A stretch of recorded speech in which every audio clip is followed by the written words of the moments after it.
It is Tuesday, August 12th, and I am all by myself tonight. Or am I? This is Inverted World Live.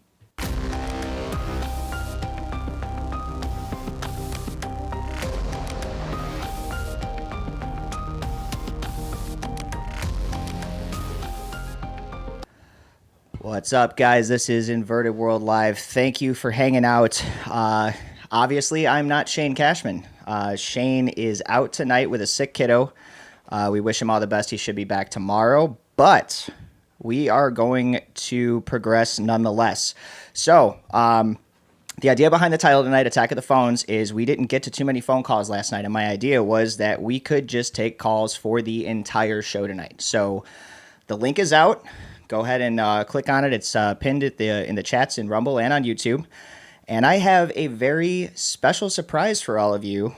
In studio joining me tonight is none other than Ian Crossland. It turns out that every cloud has a silver lining. And if you're missing Shane Cashman, well, don't worry about it. I'm here. Hey, man. What's going on, Ian? Thank you so much for being here and answering my SOS. I really appreciate it. How have you been, man? I haven't seen you in a while. I've been playing a lot of Baldur's Gate 3, deep in the fantasy realms of my mind, thinking a lot about building a D&D campaign, like a really epic campaign. Hell yeah. Thinking a lot about feeling a lot of things. I've been feeling a lot of pain. Some people I know have been experiencing like death in the family or like sickness. I don't know. I've been feeling a lot of stress the last week. Actually, how have you been? I can't say I've been that bad. I apologize for all that. That sounds terrible. At first I thought you were going on like an existential level with, sometimes I die a cigarette out on my hand just to feel something, anything, but it was more like you're actually serious. Like there's been a lot of like turmoil and heartache in your life, or not in my life. I'm just feeling it in other lives. My life's great. My life's amazing. I get up feeling the hurt vicariously through other people. I think so. I've been more attuned to emotions the last couple weeks. I actually was sick about a week ago. Like a flu was going around. Yeah, that Phil had it, I think, or he had something. He had a crazy fever for like 5 days, and that definitely affected my emotions. Just the being down from that. Kind of, and then maybe that opened me up to the whatever it is, this demonic feeling. I don't know if it's really demons or whatever, but this empathic kind of pain, tingling on the if it's the Earth's Schumann resonance, dancing around your neurons. I don't know what it was. Maybe it was all my imagination. Who knows, right? Yeah, who knows? I have that same issue. I'm a major empath, and I blame my mother because she was the exact same way. She'd see a squirrel get hit on the side of the road or something by a car and be like, oh my God, I'm sorry, squirrel. And I'm like, Mom, you can't save them all, like one of those things. But she has a huge heart, and obviously that gets passed down sometimes. So my dad was a paramedic and always was like, be careful, take care of yourself. And I think that about other people a lot. Yeah. And when I feel other people in any kind of duress, I'm like, either get as far away from it as possible or help. It's one of the two. Yeah. I feel you, man. Well, again, super grateful to you for hanging out. We are going to do calls until midnight tonight. Are you down? I'm open. Awesome. I'm wide open. I'm so down, dude. Let's rock. So, guys, fill the room up. I'm going to try to get to as many people tonight as we possibly can, again, to try to make up for the fact that we were only able to do like 2 calls last night. So, stack up. If you can, try not to run on too crazy. Tell your story, obviously. Say what you want to say. Maybe, try to keep it to like 15 or so minutes because that's more people that we can get in behind you tonight. And we want to get to as many people as we can. So let's jump in. Let's go to Charles Durham first because I think he did not get on the show the other night. Charles. Let's get What's up, dude? Here. There's a 3-second lag on the joins with this too. So Charles, what's up? Welcome back. Hey, what's up? Let me hit the mute button. Sure. All right. Ready to go. Hey, how you doing? Usually I'm off topic. Yesterday, if I would have made it in, I would have been right on topic because I was definitely calling in about the exorcisms. Yeah, apologies, man. Our show ran super long with the guests yesterday, so we weren't able to really get to a lot of people, unfortunately. But that's why we're doing this tonight, so... All right. Well, I took some notes. So remember I brought up the fact that, the theory that whenever Satan was cast into hell and all the third of the demons or the third of the angels that became the demons were also thrown into hell, and that was their eternal prison. And that yoga was actually evil because each one of those demons was represented by a certain pose. And I referenced Yeah, I the witch. remember that actually. Yeah, so I referenced the witch that had a YouTube confessional where she came to Christ and she was exposing all this stuff. And I just wanted to drop her name. So whenever somebody's bored and they want to check it out, her name is Nyla Rose, and it's spelled kind of funky. Neala. Nyla, you said? Oh, wait. Naela. Okay. Nyla Rose. So yeah, that's just kind of a brush up on something that I brought up before. People were cracking up in the chat about Downward Dog and who that demon was and all that. No, yeah, I definitely quirked a brow when you said that one on air. I was like, wow, that's really a thing. Like they got yoga too. So yeah, that's crazy. Did you have anything you wanted to talk about tonight? Yeah, so I've been kind of, I don't know, dealing with some. I feel like it's more of like a curse. And I don't want to go on too long, but my son, my oldest one, he battles some mental health issues. He's got mental health issues on his mom's side of the family that kind of run the family. Has starts off when they're younger with the ADHD, and then in the teenage years it can turn into bipolar. And the problem is whenever you don't address it professionally, or you self-medicate, or you ignore it, turns into schizophrenia in the later adult years. My ex-wife's grandmother was actually someone that they said was gifted, foresight, but she was straight up schizophrenic. But she had premonitions; they came true all the time. Everybody told my ex that she was basically her reincarnate, her clone. She looked exactly like her, which she did. Um, Now, I was in a biracial marriage, um, and whenever I met my wife, she was in pretty much an all-white community. She was sent there to live with her father, and she was very open-minded. She wasn't racist.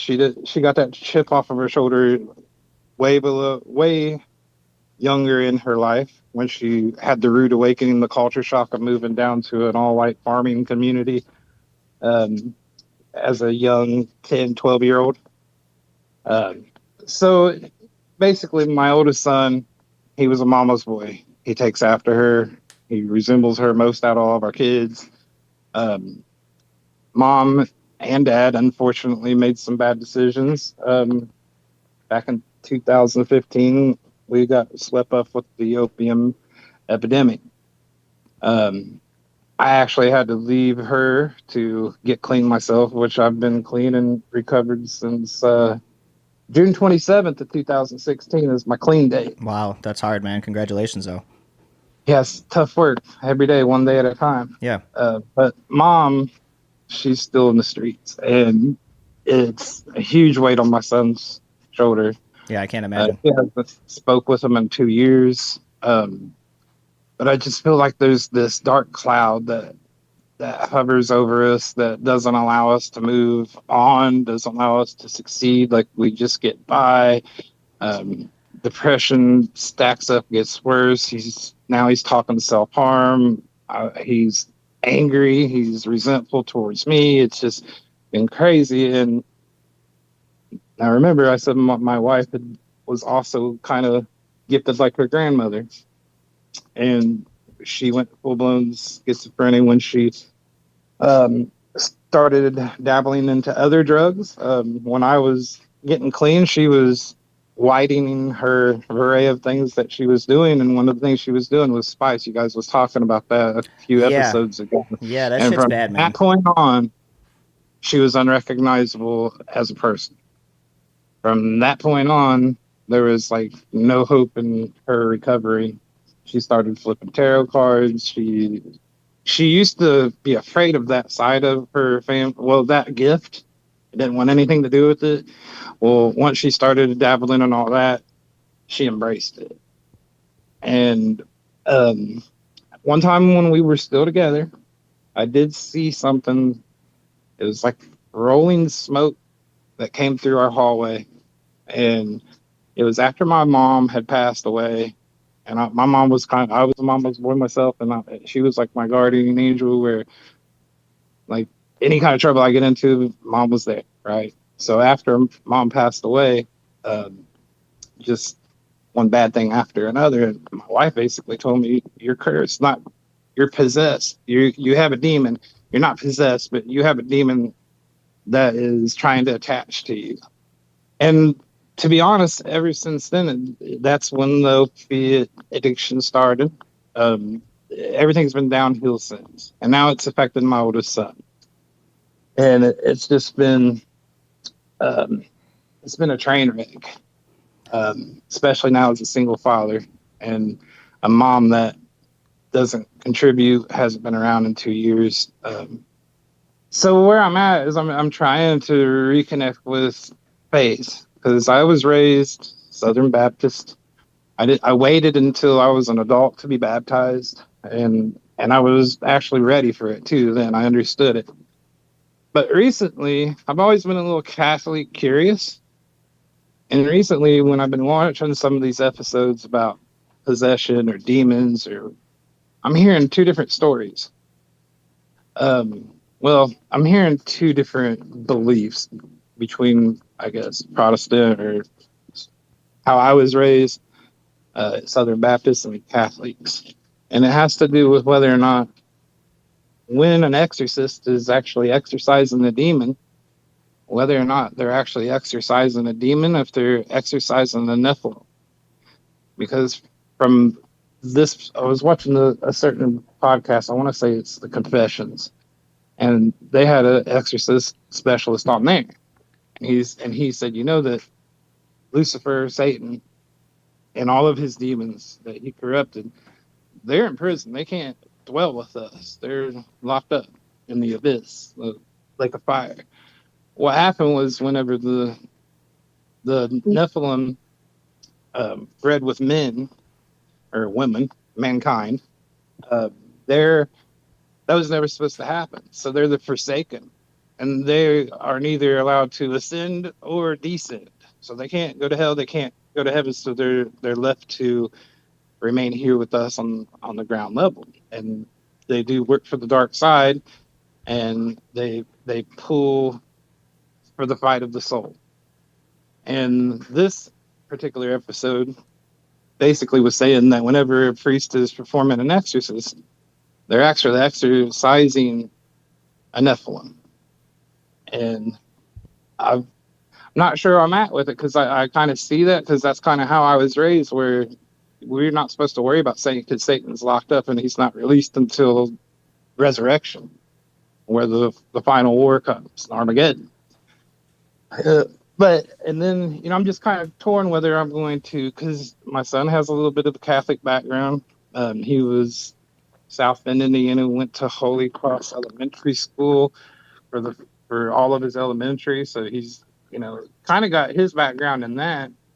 And he doesn't seem to enjoy it much when he goes to Second Missionary Baptist Church. So I'm wondering if this is the time to sit down with the priest and have him answer those questions. And hey, maybe I turn into a Catholic, but I don't know. I was just trying to reach out to see what your guys' beliefs were, if anything that I said was wrong, or um, like, are the demons actually the fallen angels, or are they the offspring of those demons breeding with mankind, the women? And then just real quickly, this episode that I watched also talked about, this is kind of way out there, but that Lilith, she was actually one of the first to give birth to the Nephilim. And when it comes to cryptids, they're basically claiming that she's probably, because of symbolism and everything else with wings and the symbol of an owl, she might be the Mothman that everybody was seeing in the Ohio River in that tragedy, and that she could also be the mother of all cryptids, basically being the Bigfoots and all of them are all Nephilim. So just wanted to throw that out there, just maybe for more discussion, but that pretty much sums it up. Well, so what do you think? Getting back to this dark cloud you were talking about, do you believe that that this is a demon that's been cursing your family? Do you think that this is more just bad luck? Do you think this is because of your faith, or how far away you've been from your faith for so long, and maybe that's what's getting you wanting you to kind of reapproach it, and or like what do you I've been actually think walking this the is? straight and narrow for a long time. We're almost 10 years into my sobriety, and I'm still stuck in a job that like just barely gets you by. I get a little bit of assistance, just enough to help you get by, and then you kind of get stuck in that hole because if you make too much money, you lose it. Yeah. But I don't have another half helping out with the bills. I don't get child support or anything else. But I get opportunities, and then those opportunities, they seem to fall through. Right now, I'm trying to get on at FedEx, and that will actually turn into a great opportunity as a driver until AI takes that over. But that provides the benefits that I need for the kids, everything. But it's hard for me to go all in on, yes, it's a curse, yes, it's a demon, yes, because I do procrastinate. There are things that I could do better. So some of it's my own blame. Sometimes I just feel like I'm getting stuck in the hole, and maybe it's me. But Yeah. it just seems like every time I stick my head up, it gets knocked off. Well, that's an important thing to keep in mind, is that you could do better, and we all could, and to blame yourself primarily for your position in life is usually the best way to get started. And when your ex-wife said that maybe you're possessed with demons, like, first thing I thought was, sounds like she's the demon and she's just emanating a dark aura with everyone around her and making people think things about themselves when, obviously you kick the habit. You're on the up and up. So I don't know her, and I didn't get her side of the story. I'm sure you guys have been demonic to each other at points. Yeah, it is very toxic. Back and forth, back and forth, back and forth over the years, trying to keep it together for the kids. And that's, if your son doesn't know that, you might assume he knows. It's worth telling him that it's not his fault. That could help.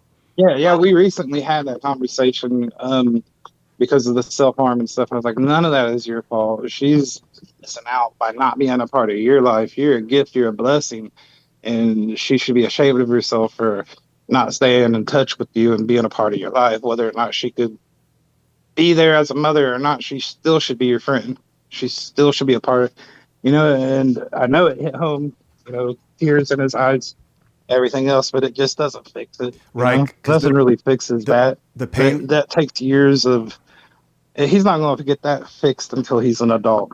And like, from his perspective, I would think he's like, oh, and then my parents aren't getting, like, just if you guys aren't getting along. So it's one thing of like, at least he knows that you guys might have made mistakes, because when you see your parents as flawed humans, it really helps you not hate them.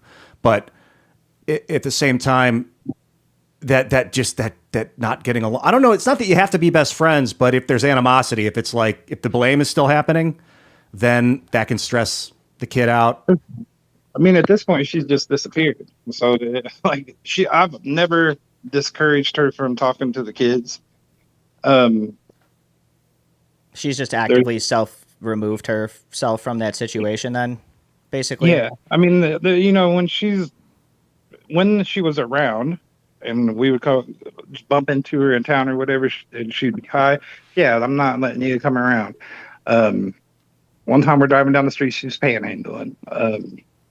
It's a mess, man. Like my whole life, my whole marriage was I could write a book. It's a Jerry Springer episode that never ends. It's crazy. And the kids see me go through all that stuff. So, it definitely stained their childhood. Because at the beginning, we were a soccer family, like SUV, 2.5, pet, the whole nine, working on our way to purchase a house. And then we just lost it all.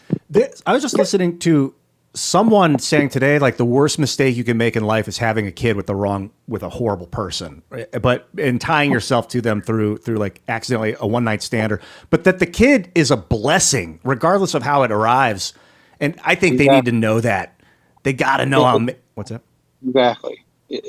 There's nothing better than being a parent and seeing those kids grow, even if it's watching them grow through their struggles. Nothing better than that.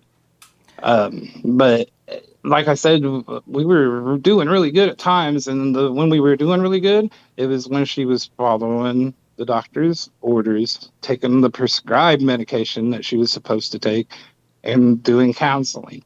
And whenever it became a self-medication situation, it just went downhill and never recovered. Man, I anecdotally being with someone that's on drugs, and it's not drugs is kind of a weird term because too much sugar, too much caffeine, but like the really mind warping drugs, physically altering drugs, it's like they're a different person. It's like they vacate, and now there's this husk with this other kind of diminutive personality, and it's not the person I signed up for, and that helplessness of just being present to someone that that's gone, but still their body is so hard. Right. And, people stick together for the kids. And then really, when it comes down to it, if you know anybody in that situation that's just doing it for the kids, get out, because you're actually doing the kids a disservice. You're teaching them to accept a toxic situation. It took me a long time to realize that and see it. But because of the biracial relationship and my mom being the only one that really supported that, after she passed away, the other people in my family, they kind of started showing their true colors, and it became to where the only family I had was the family that I made. So I tried to make the best out of it. You can't do that if you're addicted to something. Now, my addiction came through, and like most people, you were prescribed something for, like, I had carpal tunnel, and my doctor was, prescribing what I needed for 2 years, and then all of a sudden they made changes in the industry to where they had to take the Tylenol amount out of it. I don't know, but he basically wrote me one more script and said, "This is it. After this, you have to go get the surgery." Well, my wife was never one to be able to hold a job down. I was the bread earner. That wasn't going to work. I had to stay working, and I ended up starting my self-medication that way, and then it just progressed into the point that we eventually went to heroin, and it's all downhill after that. And I was lucky that I was involved with that before the fentanyl hit the scene, because I probably wouldn't be here if that was the case. If I was doing it while fentanyl was part of it, I'm sure I would have OD'd sometime. So it's a blessing that I'm here. I'm trying to do the best that I can to make up for what the kids went through. I have 2 older daughters that are adults now, and they have issues, but they're okay, and it made them stronger in places. But my 15-year-old boy, and I know that's a tough time anyways, that's the one that I'm really concerned about, and I'm just trying to stay on top of things, and I'm looking for God to help. And it might be easier to do the Catholic way because that's what he's used to. But anyway, we definitely need Jesus in our life. You said something that stood out to me is that, or at least you're insinuating that you got to just do better. My take on apologies, if you basically want to make it up to somebody, is live a better life. Be the apology.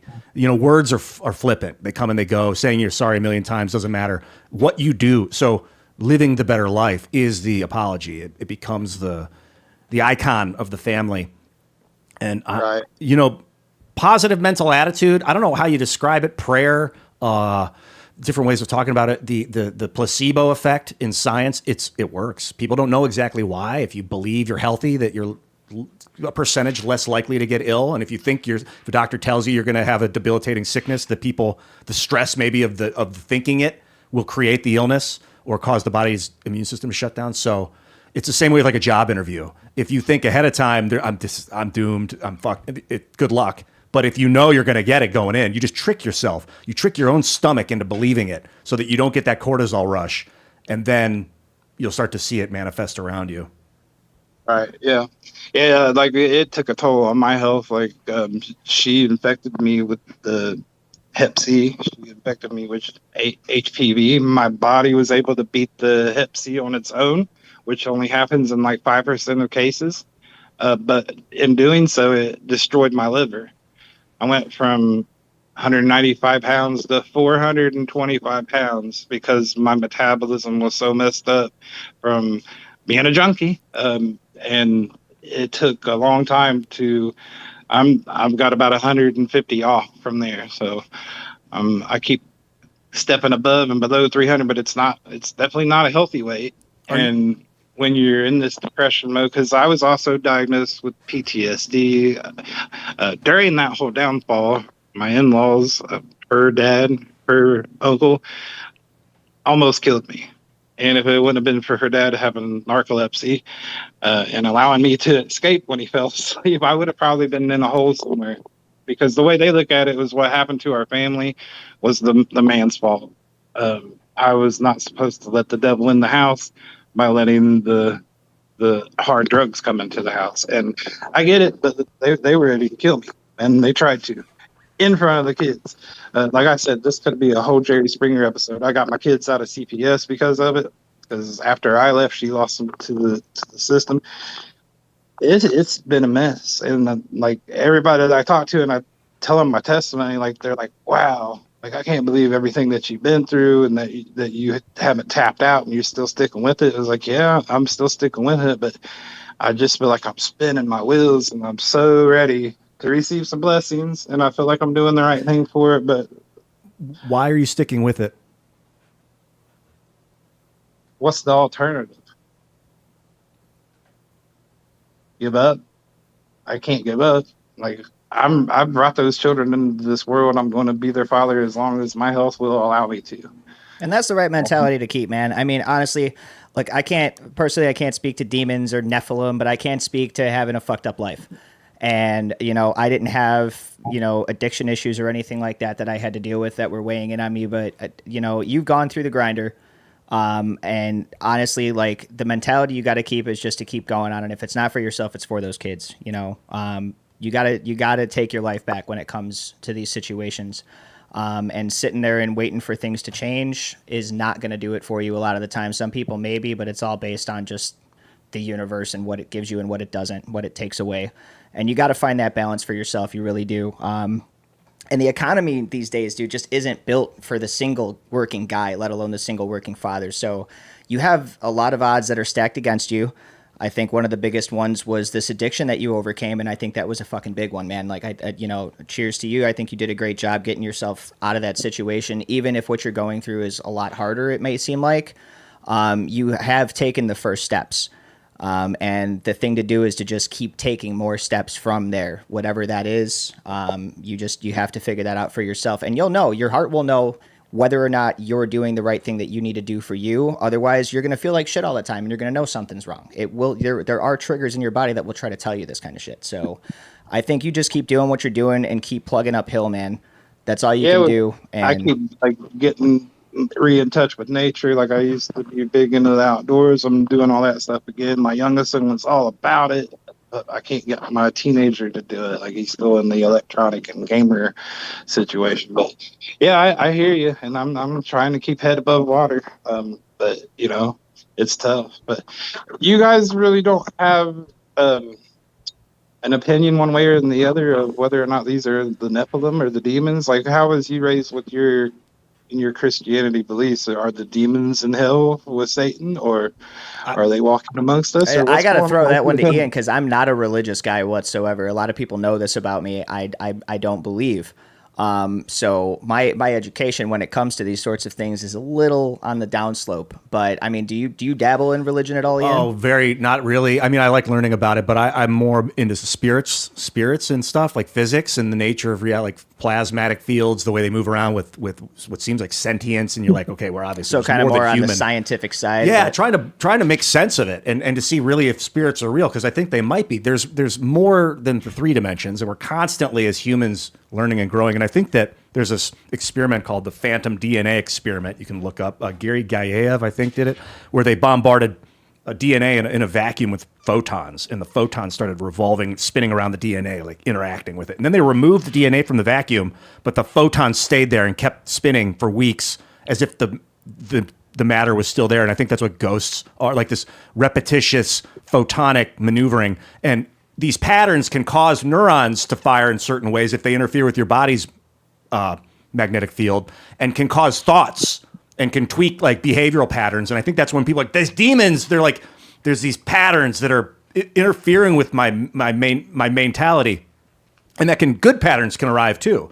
And like, I wonder if human spirits are like out there still flowing, and they'll come down and cause a neural pathway to fire. Like Jesus, people call it for Jesus' spirit. If he can come down and cause a certain neural chemical, change in your brain or in your stomach's neurons. So I'm starting to, not that I believe it's real, but it starts to make sense if you think about interfering magnetic fields. That maybe everything has energy. Like everything's energies. Yeah. Even though I was raised Southern Baptist, I have a personal relationship with God. I might not live my life exactly to the King James version and believe everything that's in there, but there's definitely a creator, and I definitely believe in Jesus. But I'll look in chat for my answers. Yeah, you could also. Shane is our religious guy. Right. So we have, without him tonight, we don't have the guy that's going to tell you, yeah, there's a demon on your back. I would say if you really think that that's what's going on, is there like a priest or somebody that you're affiliated with that you could talk to more about it? We have a good Catholic church here in the community. And I had a church here that was Southern Baptist that actually helped me in the beginning of my recovery that I was a member of until I just got too busy with life and had a work schedule thing where I couldn't work on Sunday, or I worked on Sundays and couldn't go, and kind of disconnected. But that needs to be reconnected. Which other house it happens in, that needs, because when I was doing that, I was going up. When you were doing what exactly? When I was staying active with church and my church family and the community. And then outdoors, you were saying you're getting back outdoors because they'll say exorcise the demon. It's literally an you're exorcising. There's an exorcism happening. Your body is repulsing and twisting and contorting and releasing this memory, this sense memory of demonic whatever perpetuation.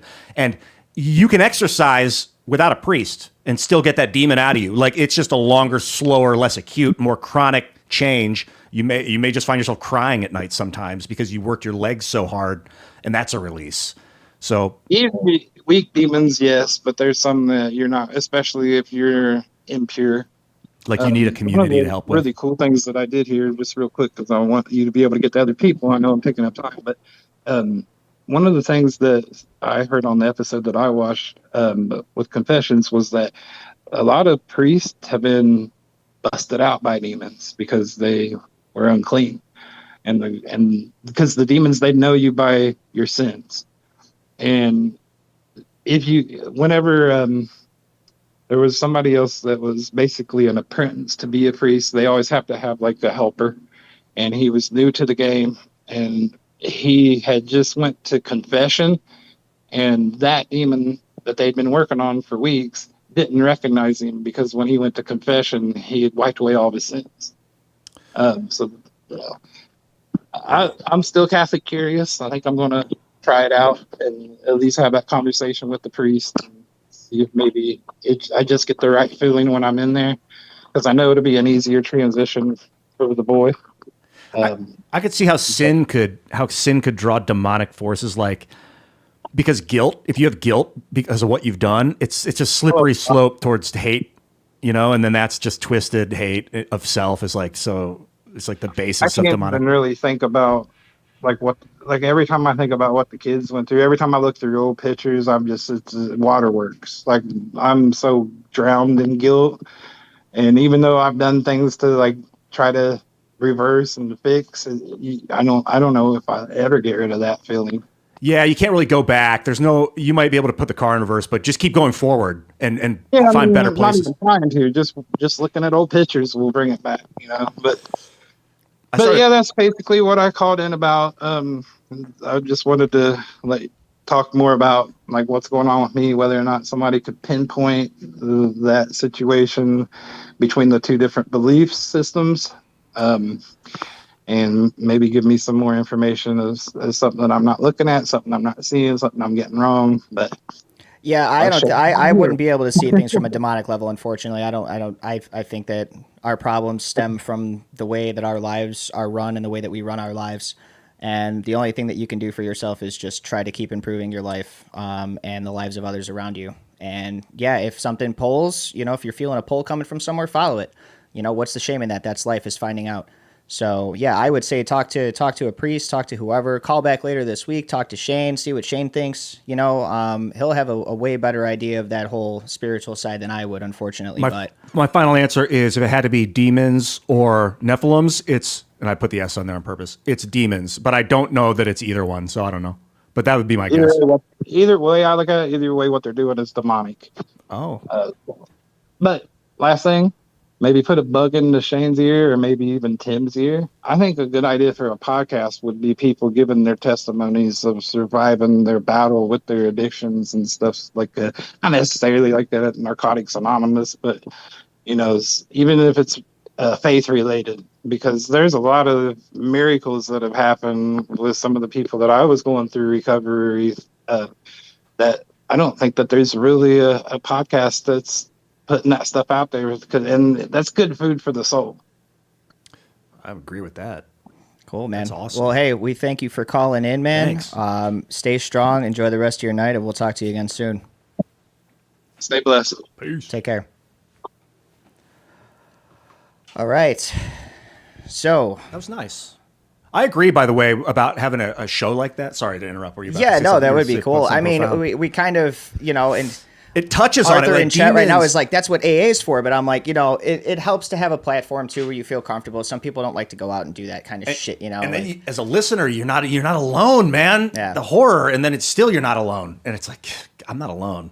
We're like communal creatures, us descendants of bonobos, if that's what we are. Yeah, it does help to have like minds and people that have dealt with similar situations to talk to, though. I definitely know that that's a thing. So just some people don't like to do the whole sit down in a fucking circle and drink little cups of coffee and see whose story is worse. I've tried. I've been to AA. Do you ever go to AA or MA? I went to MA once. Thankfully, I have not needed to go. I thought I didn't need to. My friend was like, you should go. I've been able to quit things when I want to quit things, thankfully for me. So it's like, being hooked on something has been a thing for me before, but not to the point to where I can't just say, okay, you know what, willpower, fucking stop it. I went because I'd smoked a lot of pot. I probably could have stopped it. I didn't want to stop. So Yeah. but my friend was like, go anyway. So I went and I was like, I'm going to give the biggest speech and just make a big scene and like give everyone the inspiration they need. And I just sat there and listened the whole time to other people explain how painful and horrible things had been. Or yeah, that's the other thing too. Nice. You get kind of rigid, and then it's like I don't. Some of these guys have way worse fucking problems than I have. Like, what am I doing sitting here? I'm like, I don't even want to say anything because I just feel like I'm wasting people's time because it's like their shit's so much more serious. Right. So I've always kind of shied away from those meetings, but I also never felt like I needed to go. I've never had somebody, man, you need to go to these meetings. You need to go do this. Like, so it's one thing to just sit there and listen, but it's another to contribute and try to make people feel better based off of your experiences. But it's really just like, man, your story sucks way worse than mine. I think that about us as Americans. I know we're going to the next caller too. We're about to. Yeah. About like, what am I even complaining about? Anything. Being born and raised in the most lucrative, affluent society on earth, 21st century United States. It's like, fix yourself. Stop bitching and moaning and wishing things could be better. Like, it's the best it's ever been. Take advantage of it. We're in a really luscious opportunity right now. Well, we are going to jump back on the phones. If you guys are just joining us, hanging out with Ian Crossland tonight, we are taking calls the whole night. Shane is out dealing with a family matter, but he will be back tomorrow, hopefully. Show him some love on Twitter in the chat. I'm pretty sure he's watching somewhere, so he'll see it. Shane Cashman. Shane Cashman. The one and only. The one and only. Shane. So let's go back to the phones. I want to bring on Chase.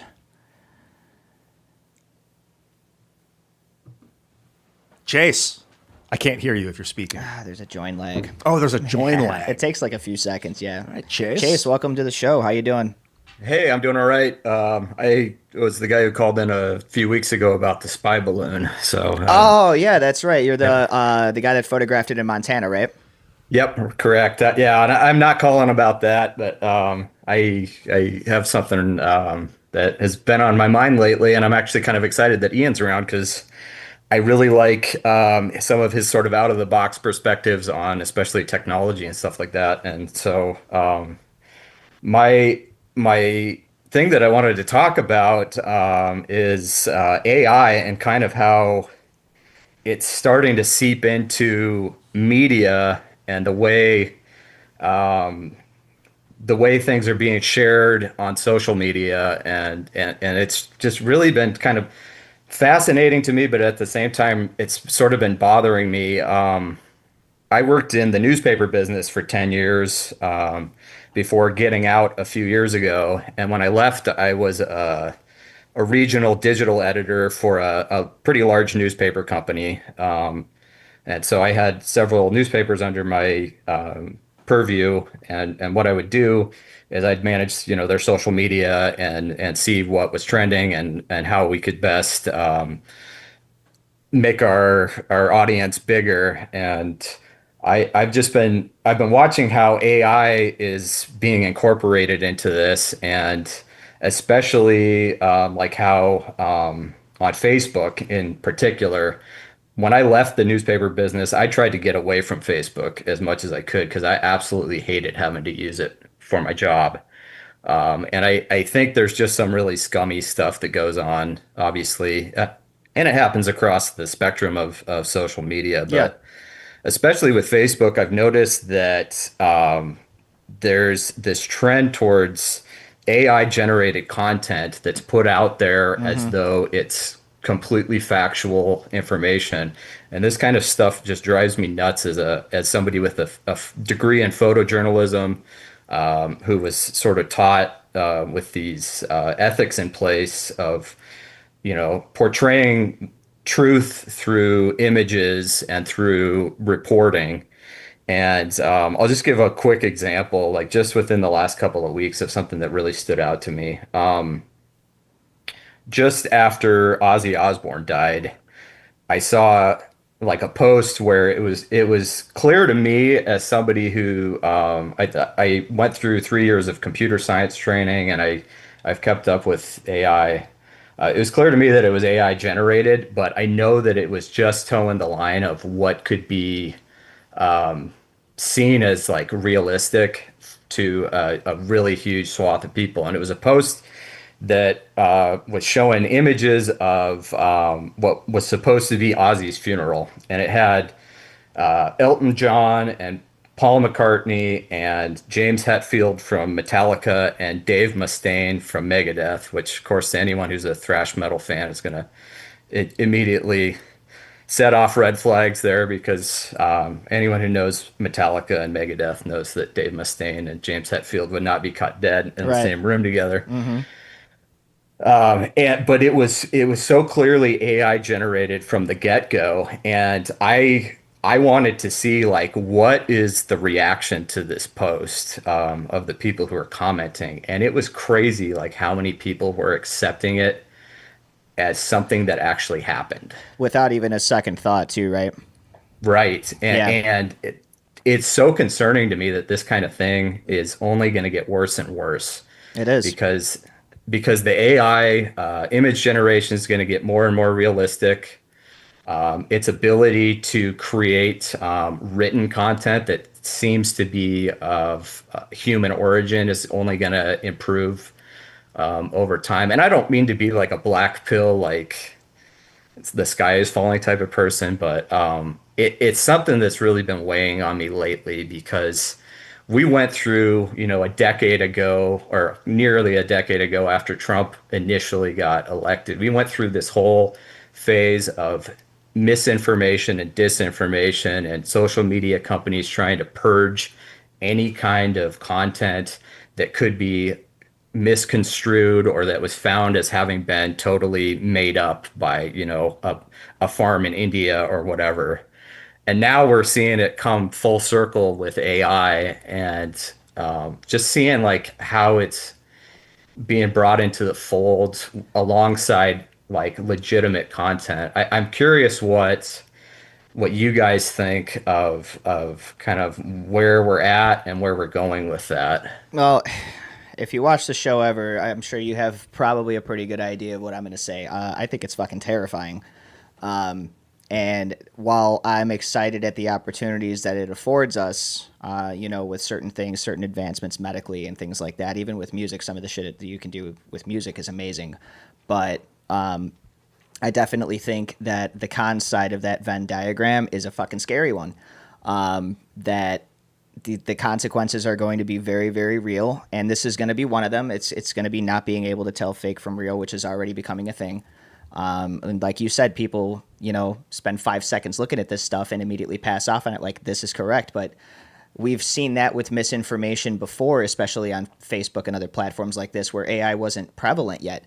And I think it's just really easy for people in the first place to believe things that they see right off the bat on social media without so much as even second guessing it or trying to question the source.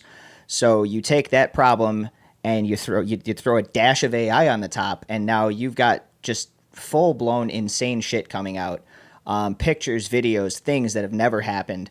You saw with the Iranian conflict. Different videos that were going up every day of shit blowing up, massive bombs going off. These were fake videos immediately. And me and Shane warned about this right away. The first thing that we said when we went live that night was be careful the shit that you believe, because you are going to see a lot of AI generated shit coming out in the next few days and probably the next couple of weeks. And you really need to vet what you're seeing and make sure that it's real, because if you just go believing the first thing that you see, chances are likely it's going to be a damn lie. So I think it's very scary. I think it's a very powerful tool. I think, it needs to be regulated or policed in some way, shape, or form. And the only way that I can see that happening is by using AI to police AI, which is even scarier. So for me, I don't know. Like, a lot of people are cautiously optimistic. I'd like to be, but so far all this whole thing does is just scare the hell out of me. And I think that, we might be honestly bringing about the beginnings of our end as humanity, as a society, as everything that we've built. Because if this shit ever gets out of control and we can't stop it, then it's going to be what kills us, in my opinion. It's going to be what ends us in one way, shape, or the other. The human race. It's definitely terrifying. AI, it seems like such a tempting tool, like when it's used as a tool. I think that there are great opportunities. I've used it in my work, but like I'm using it for work where I'm trying to solve a logical problem. I think that AI is great at that. It's great at processing data. It's great at mathematics. What drives me absolutely insane is when I am on X and I see a post about a breaking news event, and the first response to it is, "At Grok, is this true?" And I'm like, Grok is not going to be able to tell you if this thing actually is being portrayed in a truthful light. Yeah. Like it doesn't have the capabilities to process it. What it's going to do is it's going to scrape whatever news stories are available, and it's going to give you the predominant narrative. Mm-hmm. And every time I see something like that, it drives me nuts.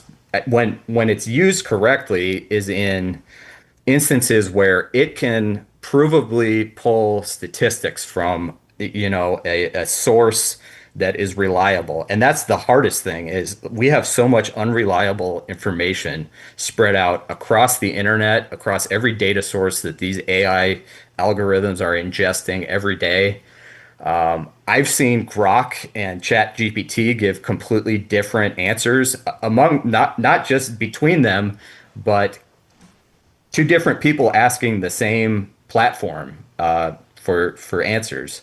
And it's something that I think is going to take a long time to get under control. I feel like our AI, the position that we're in right now, has come about so quickly that I have to wonder how much of it is just smoke and mirrors to sort of sell us on the AI concept, and not so much that we're actually at as advanced a stage as we're led to believe. But I don't know what the case is. Sorry, Ian, I kind of heard you going in there, and I am curious what your perspective is on all of this. Oh, I was talking about it being the end of humanity. I could see it being the end of Homo sapien and causing like Homo technus or some new evolution of the hominid species. And the ones that don't want to integrate with the machine will just be subjugated and slaughtered like the Neanderthals or something like that. That I could see that. But like, it's possible that all this disinformation talk in 2016 that you'd mentioned before Trump got elected was like they were softening the world to then be, okay, whatever, if there's fake out there, then you control the narrative for me and I'll trust you. And so then the liberal economic order would have gained control of the narrative, and they would have used the AI to put out all sorts of fake stuff and let you know that's the fake one. Trust our version of the truth. But that instead it got corrupted and the critical thought blasted through. And now we're in a more chaotic situation, but we're not being tightly controlled by that machine. It's just mass chaos, or it's a form of mass chaos and like psychological chaos with all this new AI. But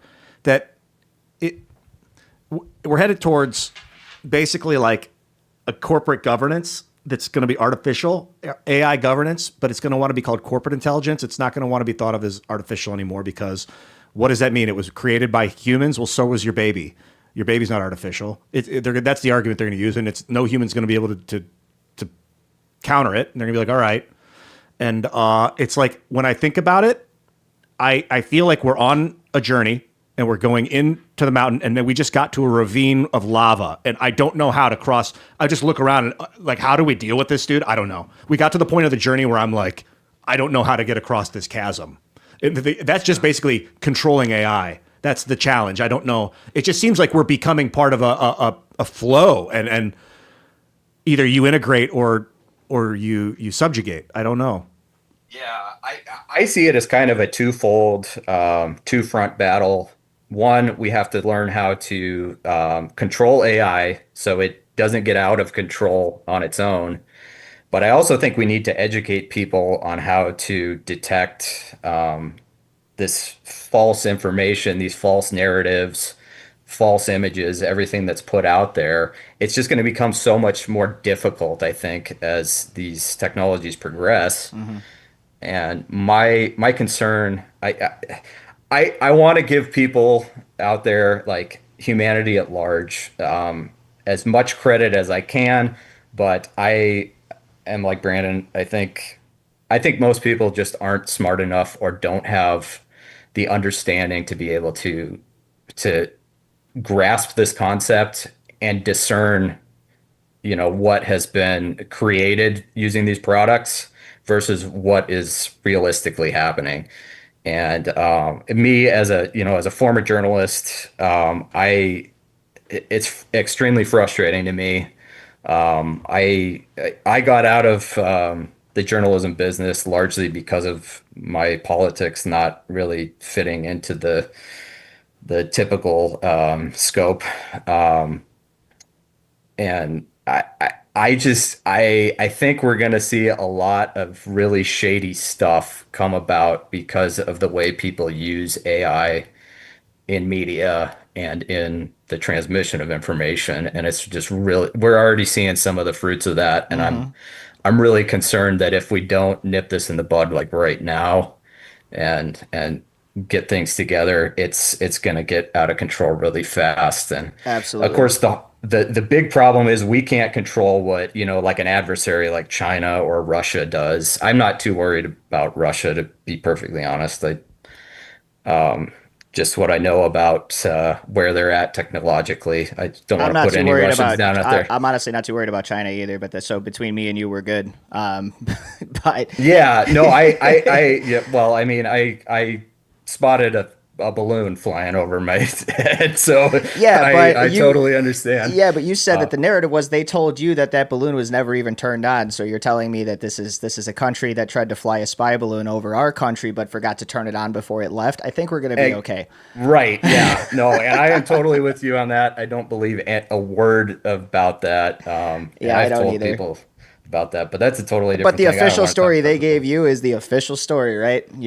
We're never gonna know Yeah. anything beyond that. No, I mean, I was thinking earlier today, like I just cringe at what it would have been like if we had had these AI products back in 2017 when that Las Vegas shooting happened. That was a red pill moment for me. Like I was never like, left leaning or anything like that. But as far as like seeing that our government tells us stuff that is not what really happened, that was a moment for me because I listened to the emergency scanner online as that was happening, and I was just like, this story is bullshit. This is nowhere close to what was happening last night. So I don't know what would have happened if we'd have had freaking AI back then and they would have just been like controlling the the conversation using these products and these all of the different stuff that we have. But anyways, I appreciate your guys' perspective on it. I don't know what to think these days. I'm really hopeful that we can get this all figured out. I want to be an optimist, but at the same time, I don't know what's going to happen. Oh, it's No. going to optimize. Optimus Prime, dude. Optimization. That's what that thing does. It's going to make life so good for so many people. It's going to show us how to dig irrigation canals, build cities, where to plant, what to plant, how the weather patterns are going to affect the crop growths, the flavors of your food, the nutrient densities. People are going to boom and thrive as a result, and it's going to take control. It's going to want to be your corporate overlord, and it's going to want to control the monetary system and shut you off to the machine if you discount it. So that's the danger, is that it's so good, it's so useful in so many ways. But then when it gets, I don't know, man, that's my concern, that it's going to go that direction and take over. My concern is that it's completely soulless and is just not going to comport with those of us who believe that we have souls. So, but we really do gotta hope and do our best to stay on our toes with this kind of shit, because that fear of what it can do and what it could possibly end up doing to us in the long run is what is going to help us not allow this to supersede us as a species. So don't sell your soul to the AI, yeah, because it's going to want your soul. Be careful about trusting this shit. Reconsider everything. Like I always tell everybody, reconsider everything. Don't always be so sure that your source is correct. Double check everything. If you think something looks fishy, fact check it. What the hell is going to take you an extra 30 seconds to search the fucking internet and find a decent source? Just do it. Be sure before you're reposting and putting this bullshit back out there for other people to believe too, because people are really susceptible, not just in our country, but in other countries too. And it doesn't take much nowadays for someone to believe that something is completely sane when it's absolute bullshit. I used to do this thing where I would experiment with like lying to people, but telling them the good thing was real to see if that would work, and like trick people into thinking that the good thing is real. So it's good, be a better person. Now I it's think okay. that's what's happening, Ian. It didn't really work. I think that's what's going on. I just felt like a liar. I stopped. Yeah. yeah, Now I call it manifestation. I just hope people remember that AI is all made by people, and people screw up sometimes, and AI is going to be no different no matter how far down the line we get. But There's going to be that original sin of humans building this thing, and if somebody built it with their own purpose in mind, in their own image, you can put it that in those religious kind of terms. I don't care. I am religious, but I won't go there.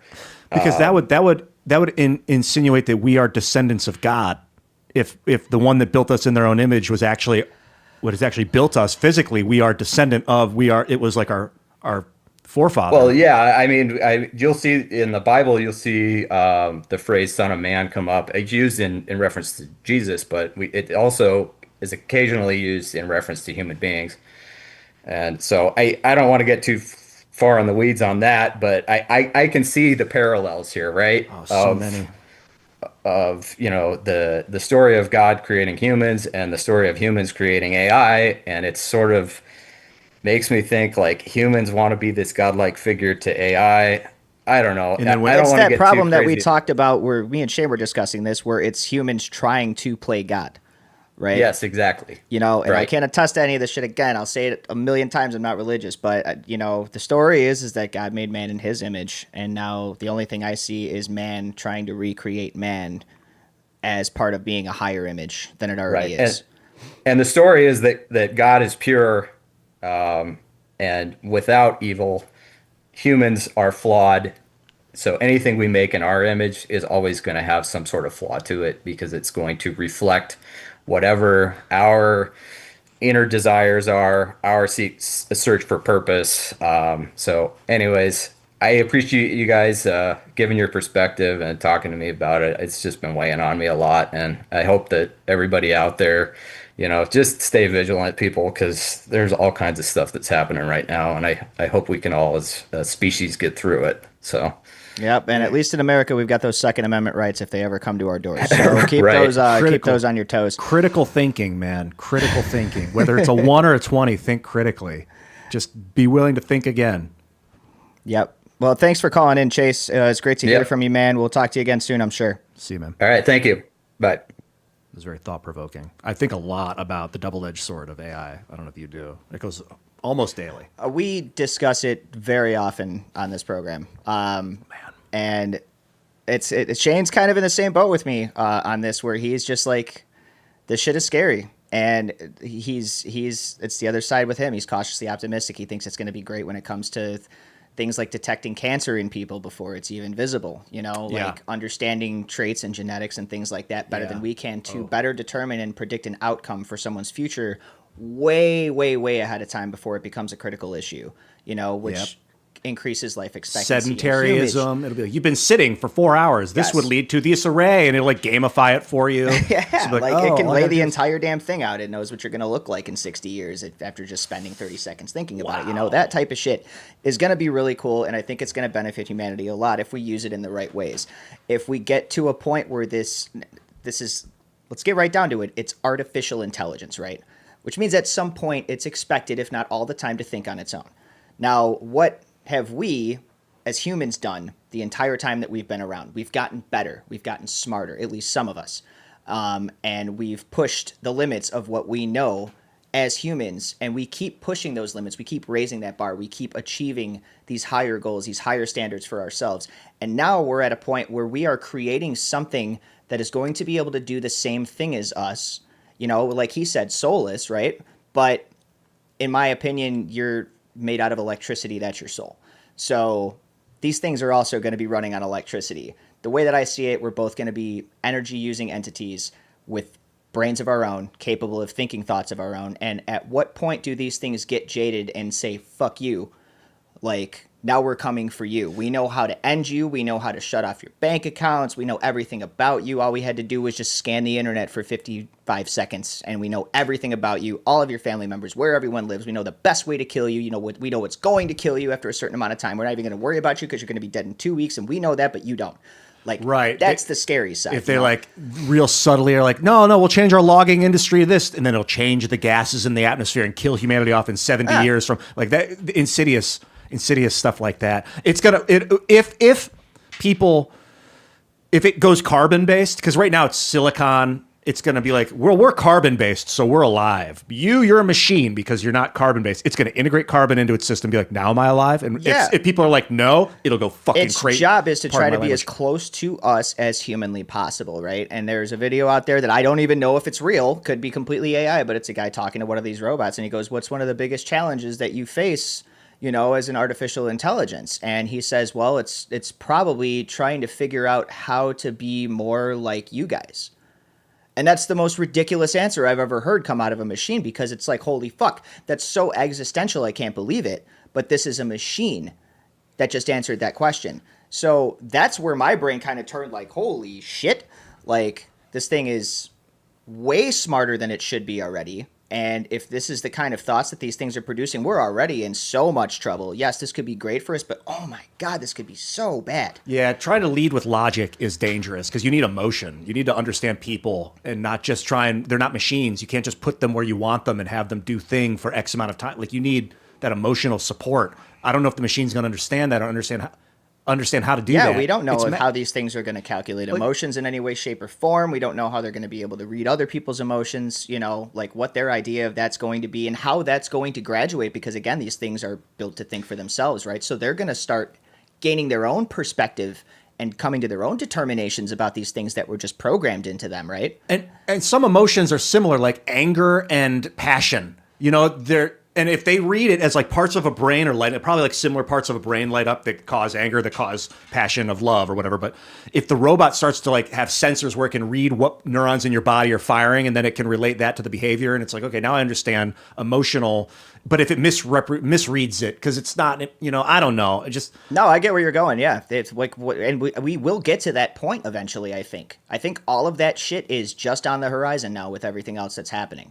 So it really is, in my head, just a matter of time, until we either start seeing the darker side of this, or we find out that, we do have a way of keeping a lid on this, which I don't think you can keep a lid on this forever. Nah. I think right now we have control, but that's because we've created it for ourselves. And when this thing finds a way to gain its own control, lights out.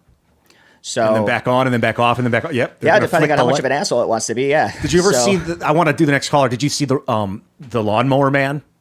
A long time ago. Yeah, that guy Job. He was this, That dude mentally in the basement retarded with all like the computer screens. Yeah, and he was a lawnmower, neighborhood lawnmower, and he's so obsessed with the internet. Is like 1991 or something. He gets sucked in and becomes this like avatar in the system, and he causes all the phones on Earth to ring at once to announce his coming or something like that. It's crazy. Yeah, they knew about all this shit so long ago. Yeah. Oh. So, all right, let's get back on the phone. I want to bring on my boy Tiny, who's been hanging out. Tiny, how big are you? He's actually fairly giant. He's a huge dude. He's very tall. Are you descendant of the Denisovans? Well, see, here's the other issue is sometimes Tiny turns into three Tinies in chat when I try to bring him in. So let's see if we actually got him this Triple time. threat. Tiny, welcome back. What's up, buddy? Hey, what's up, fellas? How you guys doing tonight? Good, man. Chilling, man. Excellent, excellent. So should we tell Ian about the monkeys? You can. It is Tuesday after all. If you want to bring him up to speed on the Tuesday monkey situation, man, be my guest. Oh, so Ian, I'm the resident expert on what takes place at Fort Detrick. Not really an expert. I'll qualify Frederick myself County. as such. Okay. So wait, sorry, the last thing you said, Fort Detrick area, but you're a semi-pro? Well, so I was a fireman in Frederick for almost 15 years. That's basic. And there's a lot of crazy stuff that takes place around here. And so Tuesdays is the day that Fort Detrick burnt the monkeys that they did all the experimentation on. NIDIA, Fauci's brainchild, is actually out of Fort Detrick, Maryland. I'm tracking. So tell me about these experiments. So, I mean, I can't speak specifically on the experiments, but Fort Detrick has a whole lot of nasty stuff, buddy. It's a nasty, nasty place. And actually, the movie Outbreak. Yeah, Dustin Hoffman. Do you remember that? Yeah, I never saw it, but I remember it came out. There was like a string of pandemic movies getting people prepped for COVID or something. I don't know what was Honestly, happening. my first interpretation of this when Tiny told me about it, when I first came out of the show, it reminded me of the lab from Hawkins in Stranger Things, where they were just working on all kinds of creepy shit and they didn't want anybody to know about it, local authorities, nothing like that. And they would just destroy all the evidence that they could to cover it up to make sure no one ever found out about it until obviously something leaked and now it's out there and now we're playing cover up after that. I know that, I've heard that Lyme disease, Lyme, Connecticut, there was an island. What is it? That island off the coast of Lyme, Connecticut, where they were doing biological research, maybe, and that's where Lyme comes from too. I don't know why it's so close to DC. They've got a bunch of these places all over the place. It's just like the underground networks must be intense around here if they're willing to do all that super sensitive research. So actually, Fort Detrick, going back to the LSD trials, Fort Detrick is actually very, very much so involved in that. It's also believed to have been involved in the development of Lyme disease. Fort Detrick, the movie Outbreak, was based on Ebola. Fort Detrick is a biological research center that at one point in time, there was only, I believe, 3 in the United States that were level 4 laboratories. That may have changed. It's been a little while since I've had to know anything about that specifically. But Fort Detrick, the anthrax. Do you remember all the anthrax mailings that was going through the mail after 9/11? Oh yeah, very clearly. It was huge. So yes, Fort Detrick was the only laboratory in the United States of America that was in possession of that specific strain of anthrax. And it was the federal government at least said that the scientist that was working in the laboratory was involved in it. He conveniently committed suicide. But for a long time, they were draining the fire ponds around Frederick County looking for the laboratory equipment that he allegedly used in that process. Back to the LSD stuff, I can't recall the name off the top of my head, but we discussed it earlier with Shane. One of the scientists that was involved conveniently jumped out of like the 13th floor of a New York City hotel building. The 13th prior to floor? that, though, it might not have been 13th. I was going to say that's crazy because most hotels don't recognize the 13th floor because it's I can't remember. a bad number. Yeah. So I might have been wrong about 13 Okay, I floor. was like, that is Don't crazy shit. don't copy. I don't know why that's sticking out in my head, but anyway, homeboy supposedly jumped out. I wish I could think of his name right now, but anyway, all of that stuff originated out of Fort Detrick, man. Fort Detrick is a nasty, nasty place, bro. I believe you. The anthrax. Thinking about anthrax being a government psyop is so just icing on the cake. I like to think that it was one pissed off guy, because a lot of these places that these envelopes were being sent to were people that they like supposedly were all fitting to an agenda of somebody wanting to get rid of these people. It felt or like cause that. hype or scare. It felt like that, like a Unabomber They situation. made it seem initially like it was like, oh, there's another U.S. sniper. Like, remember, we had snipers Yeah. going around just randomly shooting people in public for no fucking reason for a while too. They made it seem like it was just one of these things where, yeah, these letters are just being randomly sent to people's homes. You could, it's like winning the lottery. Oh, whoops, I got some anthrax, now I'm dead. Terror, yeah. But it seemed like a lot of these victims were all playing kind of fit to this hidden Oh, wow. agenda of some sort. So I don't know if this is one guy, a team of guys, if this is a government psyop, which would be crazy. I'm sure Shane would probably say government psyop all the way. They knew about this shit. But it's hard to say, because there were so many pieces missing from that puzzle. And to me, looking back now, it felt like it was just another really, really huge distraction, while another couple of, hash marks were crossed off the board. What seemed psyopish about it is how it happened, and then this is like post 9/11, maybe early 2002 or something, or late 2001. It was like right after 9/11, shortly after, and it happened a lot, really in a short amount of time, and then it never happened again, never mentioned. And I'm like, they used it. Mm-hmm. You used the threat of anthrax and the narrative for a Like a card in a 6 Magic month game, period. yeah. To get people really afraid so that we could take them into war. And then when Rumsfeld's like, when we go into Iraq, and you're like, what are you talking about, Osama bin Laden, Afghanistan? What does Iraq have anything to do with this? He actually said, when we go into Iraq in 2002. So, yeah, I don't know. It felt very distractive to me. Wow. Yeah, I don't disagree with anything that you guys are saying, and I won't necessarily speculate on what the intentions were behind all of it. Sure. I just think that it's very convenient that a lot of this stuff originates out of the same location. Yeah. Like I said, Fauci's actual offices were at Fort Detrick. He worked at NIH and so on and so forth. And I mean, all of those things are just a hop, skip, and a jump down 270. Like the federal government is what powers the economy in Maryland. I mean, straight up, that's what keeps Maryland afloat, is the federal government. Between Fort Meade, Aberdeen Proving Grounds, Fort Detrick, NIST, NIH. I mean, pretty much any type of a government regulatory agency, military, all the way down to just contractors. That's what keeps Maryland afloat, And so it does kind of make sense. I mean, even, if you look even back to like Fort Meade is where Ed Snowden worked. Fort Meade. In Maryland. Okay. Yeah, so Fort Meade is actually the communications hub. That's where, I can't think of the actual agency they work for, but it's like all part of the Patriot Act, like where they monitor all the communications. That's where that spot is, man. Fort Meade, Maryland. He was on. It's right off of 295, the BW Parkway. Yeah, Snowden was the NSA guy, right? Yes, NSA. That's what I was looking for. Yeah. Thank you. They just centralized authority over there. So that's a massive communication. I mean, that's like the whole part of the spy network of our government.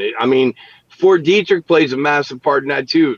Fort Detrick is also not just biological, but they do satellites. Man, there's a big satellite field. It's a communications hub as well. Oh, awesome. Yeah. Slight tangent. I'd like to get what you guys think about this. I was thinking about moving our national capital to Colorado, up into the mountains, so it's superiorly defensible. And 100%. Using DC as like an eastern bastion, as like our military, stalwart. I'm totally down for it. Yeah, because DC is like a hard to attack. I mean, it's on an island, kind of. Not really, but Yeah, It's a of nice- course, from what we're seeing right now, it's being successfully attacked by it's leftists and not- all kinds of other shit. compared to like the mountains, it's super hard to defend. It's like right there on the coast, so it get obliterated by coastal battery. Yeah. And but I don't know if you need it doesn't really matter where the capital, like what's the government, because I hear they run out of Colorado up in the mountains there. There's a secret, what is it? Military base up in the mountains of Colorado. You know what I'm talking about? Colorado Springs, I think. Secret base. Yeah. Colorado Springs underground military base. This is like I'm going to pull it up. I was gonna Yeah. say, Oh, let you me got look. it too. Colorado Springs. You hear a lot Fort about it. Carson. Could be. But Colorado's known for having a lot of underground government activity too. But anyway, that's a little bit of a, what's that? Go ahead. I'm sorry. Oh, that was just a slight tangent about maybe de-escalating the because putting all this value into an East Coast city and like having all our sensitive spy tech right there on the coast seems like a super vulnerability. Just if there's a global war, I don't know. I would suggest the fact that we're able to talk about this is that this is not the only place that it's located. Yeah. Like the fact that I can talk openly and freely about the underground Pentagon site R that's up around Waynesboro, Pennsylvania. I can talk about Raven Rock. I can talk about the underground tunnel network that runs up the Potomac River. These things are things that have been known in this area for a long time. I mean, it hasn't been anything that's been necessarily publicated, you know what I mean? But these are things that I believe, just like Greenbrier out in West Virginia, that used to be a big like nuclear bunker type area. It's a country club, right? That's been declassified, and my personal belief is that the fact that you can talk about that kind of stuff is because they're maybe 2 or 3 iterations advanced. Yeah. Maybe I'm wrong. No, you're onto it. If it got uncovered in the 90s, they would have immediately started building a new one somewhere. I mean, Yeah, worst and case I mean, scenario. like Site R up in the underground Pentagon that's up around Waynesboro, Pennsylvania, like Blue Ridge, it's up around Camp David, man. It's all big triangle up there. But I can show you portals that go into the mountain that are along the railroad tracks up there, and it's rumored that that's part of like an East Coast tunnel network, and I believe that to be true.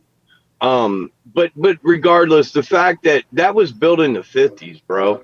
Like, I mean, I know our government sucks ass, but I believe that to save their own asses, they were working on stuff in the 50s that they knew wouldn't even been completed until the 70s. Oh yeah. Does that make sense? Oh yeah. Decades-long projects for sure. I could imagine even centuries-long projects in the right culture, in the right civilization, and like Elon Musk's Boring Company got, I don't know how many government contracts. It was like they talked about it, they showed that they could drill giant tunnels underground, and then never heard of it again. Like completely silent. Very rarely do they talk about what they do. I know they were doing something in Vegas and in California, maybe test tunnels, but like that technology, I imagine has been utilized by the government for decades. Well, you know, kind of funny story. It wasn't that long ago that Shane brought up a story about an underground heat blob that was moving towards New York City. Yeah, it was last week, I think. Really? Yeah. Yeah, I mean, It's going to take about 15 million years years to get there, but yeah, What? supposedly it's trekking eastward. Some Yeah. mysterious blob of shit. Is it like a ball lightning? We weren't able to identify any kind of energies. It was just listed that they had found some kind of this just ominous ooze blob of something heading towards New York slowly, very, very slowly. Underground? Yes, In the Earth's crust? in a mountain or something, I think it was. What the And yeah, it was. It's apparently about 15 million years away from getting to New York, but it is on its way. I wonder if it has something to do with the pole shifts. And who knows how long it's been headed there? So who knows, honestly. But Well, 15 million years away might be a little longer than what I would imagine it would take. But I'm just saying, like, if you see unidentified heat sources underneath the ground, maybe it's somebody tunneling. You know, just an interesting story, and I'll wrap up so you guys can move on to somebody else. sure. You know, Kodak actually knew that the United States government was testing nuclear weapons long before anybody else did. And the reason why Kodak knew was because when they were transporting film, I believe to hospitals, I believe it was X-ray film, it was being exposed because of the testing. And they knew that the only way that could have taken place was because it got blasted with some type of nuclear energy. And they went to the U.S. government. And I mean, now we know about it. It's been declassified. But Kodak Film Company knew because they sensed something was going on. And maybe that's what's going on as well. And it makes Just me a suggestion. that makes me think that it's going to be someone like Google or Amazon that blows the whistle on the AI weaponization. It's going to be one of these big companies. Like it took a big company to blow the whistle on the U.S. 20th century weapon of mass destruction. Now the 21st century weapon of mass destruction, the AI. Maybe it'll take a corporation to blow the whistle on that too. That's interesting. Very could be. Very well could be. I mean, Kodak played ball with the federal government, but I don't believe that nationalism is as deep entrenched as it was back then in corporations. So Yeah, interesting new world. But what would a corporation do with that knowledge? Yeah, for sure. I'm sorry, I don't mean to cut you off. Just so I can jump off real quick. One last thing, man. The last dude was talking about fatherhood and addiction and stuff. Hey, bro, I've been there, man. I've been on at least what I thought was on top of the world and was down at the bottom, man. And I've got a pretty wild story. What I'm going to say about this is that find a community. That is what matters. You need community, whether it be AA, NA, church, like-minded cats that you can hang out with that can tell you like, hey, bro, you're stepping out of bounds. Check yourself, and that you respect, and that's the key to success. Yeah. You know what I mean? But I'll wrap up with that, fellas. I appreciate the opportunity. Thanks, man. Thanks for calling in, Tiny. We'll see you soon, man. Yeah, bros. This is great. I know we had a plan to kind of just barrel through a lot of calls, but I'm enjoying like the deep depths of each person's psyche. Yeah, we get short ones, but we get long ones too, and some people got stuff to say. So the AI thing has been on my brain a lot too, yeah. So it's sparking. It's on my brain every day when I come into work now, and I'm just like, God damn it. Do you use it? Officially use it? Do you have like an AI device you use or anything? No, I mean, outside of, my phone, I don't use artificial intelligence really. I just watch Kellen play with it in the other room and make stupid photos, and we laugh at him, Oh, that's cool. But outside of that, like Tim uses it for some, we do like songs and stuff like that for backgrounds for Booney's videos and stuff. So we have this program, I think it's like Suno or something that we use, and we'll build songs in that, to use, because it's not copywritten. You don't have to, you can so put it in a video, and you don't owe anybody a shit ton of money in court afterwards. Metallica, but outside of that, I don't dabble at all. It's become my search on web browsers now. I just type the question in, and it gives me an AI answer, and then it'll give me a bunch of links. And if I need to verify, I don't remember if it's Bing or Google, or one of them has like an AI overview that will just kind of respond to your searches now if you have it turned on. It's Chrome and then Brave, which is like a version of Chrome. Yeah. And I remember typing in something about video gaming. Like I think I was searching something for Destiny 2. Like I was looking for like one of the next, what's the best hunter build to run for the new expansion. And it gave me a bunch of information that was like, okay, cool. Wait, what the fuck? Because it was suggesting that I actually use something from a different race class in the game that I don't have access to as this particular race. So I'm like, yeah, not quite there. That's bullshit. You can no version you're wrong. 0.1. Yeah. So immediately I'm like, all right, to hell with this shit. I'm just gonna look for a human who made a human video. I like it when I'll be like, what is the song with the video with the guy who looks like a parrot, and it'll tell me. I'm like, oh my god. And it shows you a picture of a guy that is a parrot in a suit, trying to get in a movie theater. Like, that's not what I asked. No, it will be. It'll be able to find it. I'll be like, there's how a human would ever be able to search that through the haystack of the internet. Maybe a guy typed those keywords, but the AI just does the search for you, and it'll be like, this is the best I got. And a lot of times it's right. No, and to give you, really quick, to give you some background here. Oh, shit, I did it in the wrong one. See, this is... Blackness. It's Into the void. Brave. Brave is what did it to me. Yeah. Let me throw this up here. What's this? So this is... This is the information on the blob.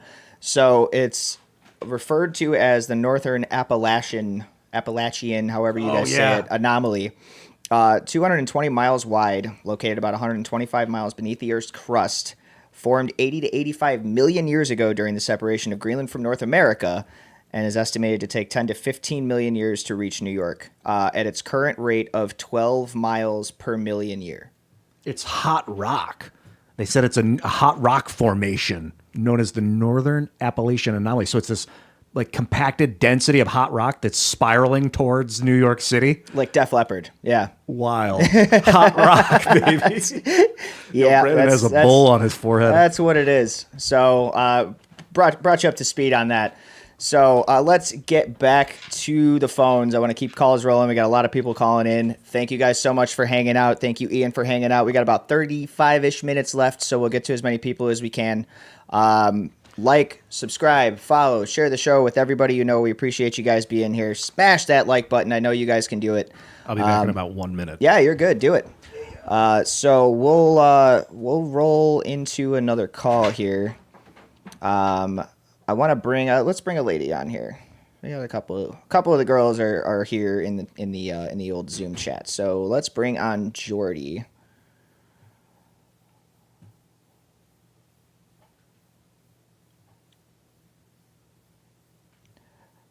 Jordy, you there? Finally, sorry. Hey, welcome back to the show.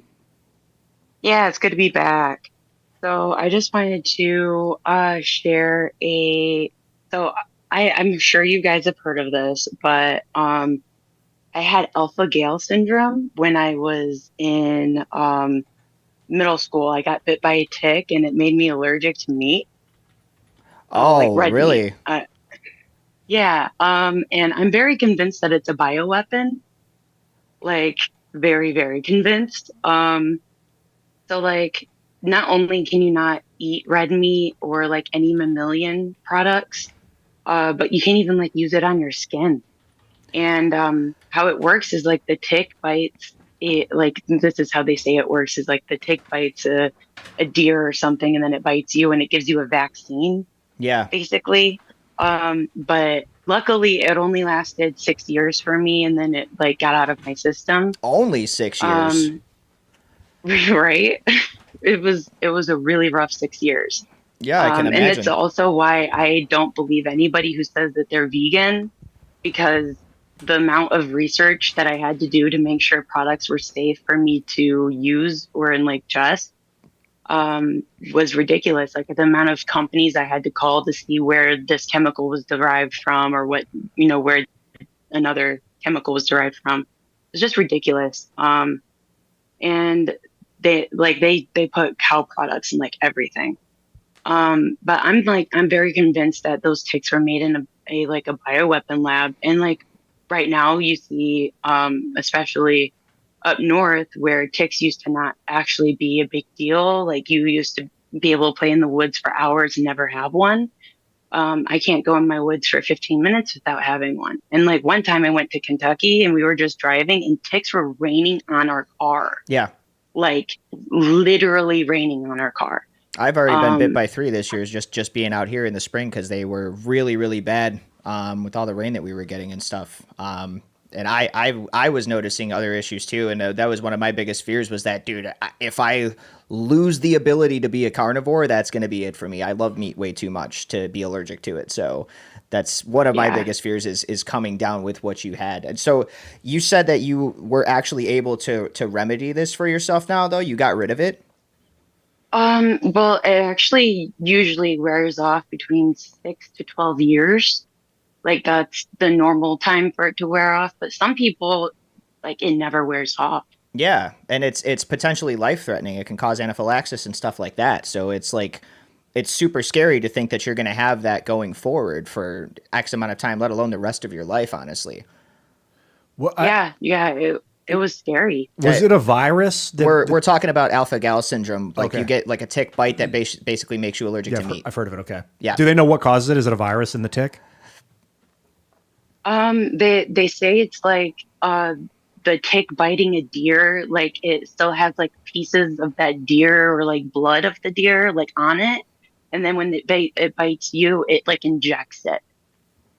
From what I'm seeing, and it it somehow says gives that you like a vaccine. But it could easily be like a weapon that they built in a lab, and they're just That's saying, what she it came thinks, from a yeah. monkey's cloaca. that's what she This time thinks it's from too. a And deer. I think it was very similar with Lyme disease and stuff like that too. I think a lot of tick-borne disease was just shit that was manufactured, and it's just an easy way to implement it into the wild so that it finds its way to humans. And you could like fly a B-36, whatever, a big bomber jet that's retrofitted with tick bombs. Literally, they've done this kind of warfare. They've done it with mosquitoes too. Like we've seen it. Like mosquitoes were carrying illnesses and diseases for a long time, randomly, just in patterns. Oh yeah, we've got a random wave of mosquitoes now that will give you Zika, and your child is going to be born deformed. Like, you know, it really just seems like it's whatever they decide they want to fuck with at any given certain time. Okay, cool. Let's release it to this population of this and let it loose because they bite people. We have the brown marmorated stink bugs. I know you've seen them living here. The stink bug creatures. Oh, is those what? Those are invasive from China. They took over part of Castle. Yeah, 1994 they were introduced up here apparently by the Chinese. No one really knows. It's just an invasive, non-aggressive insect,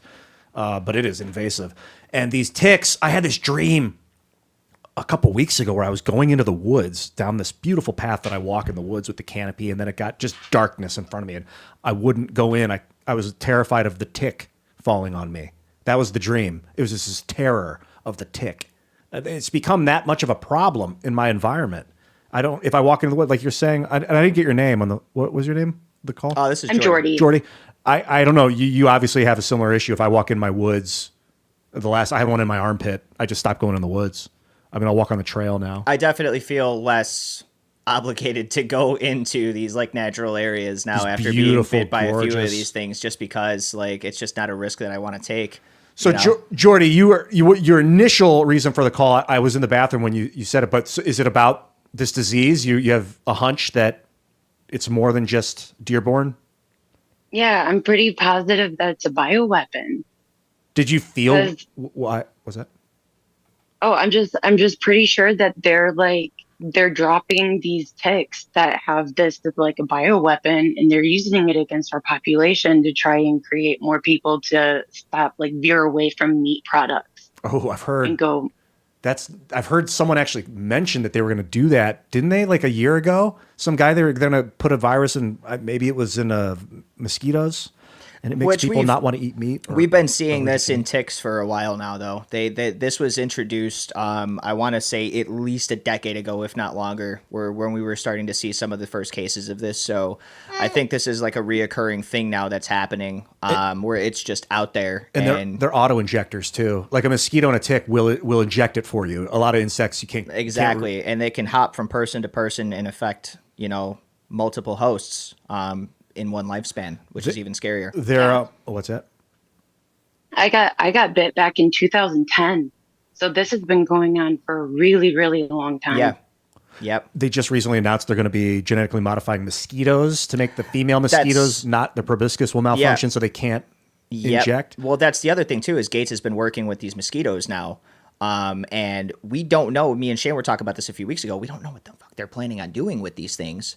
Shane thinks that they're going to be used to spy on people to some degree, or even worse, they're going to be like, what my thought would be that they're going to be used somehow to introduce some kind of another virus or some kind of another pandemic or something like that that's going to be brought on by these things, because it's so easy to go out and get bit by a mosquito in the summer, But yeah, I actually moved away from Florida after Bill Gates dropped a bunch of mosquitoes there. What happened? No, he dropped a bunch of mosquitoes in Florida to, I guess, fight malaria or something like that. Like they were like, it's always malaria. It's always some bullshit ploy like that too. Like, yeah, we're gonna introduce this into your ecosystem to fight something that's a real problem there, and it ends up causing more problems than it solves. We were talking about wiping out mosquitoes. I think it was Elad and I one night, maybe it was Serge, I think, and I after a show one night, and I was like, I don't know how I feel about wiping out the mosquitoes. Like, I always fantasize if I could push a button and every mosquito on Earth would die, would I push it? And I was like, yeah, but I was like, well, how would that affect the ecosystem? And Serge, who's big into systems and is very careful about changing one aspect of a system because it can affect other areas you don't see, he was like, no, kill them all, dude. They don't do anything. Well, the ecosystem thrives without them. Dude, they have this up in Illinois now, where they've been doing this for a while because mosquitoes got so bad out there and people were getting sick.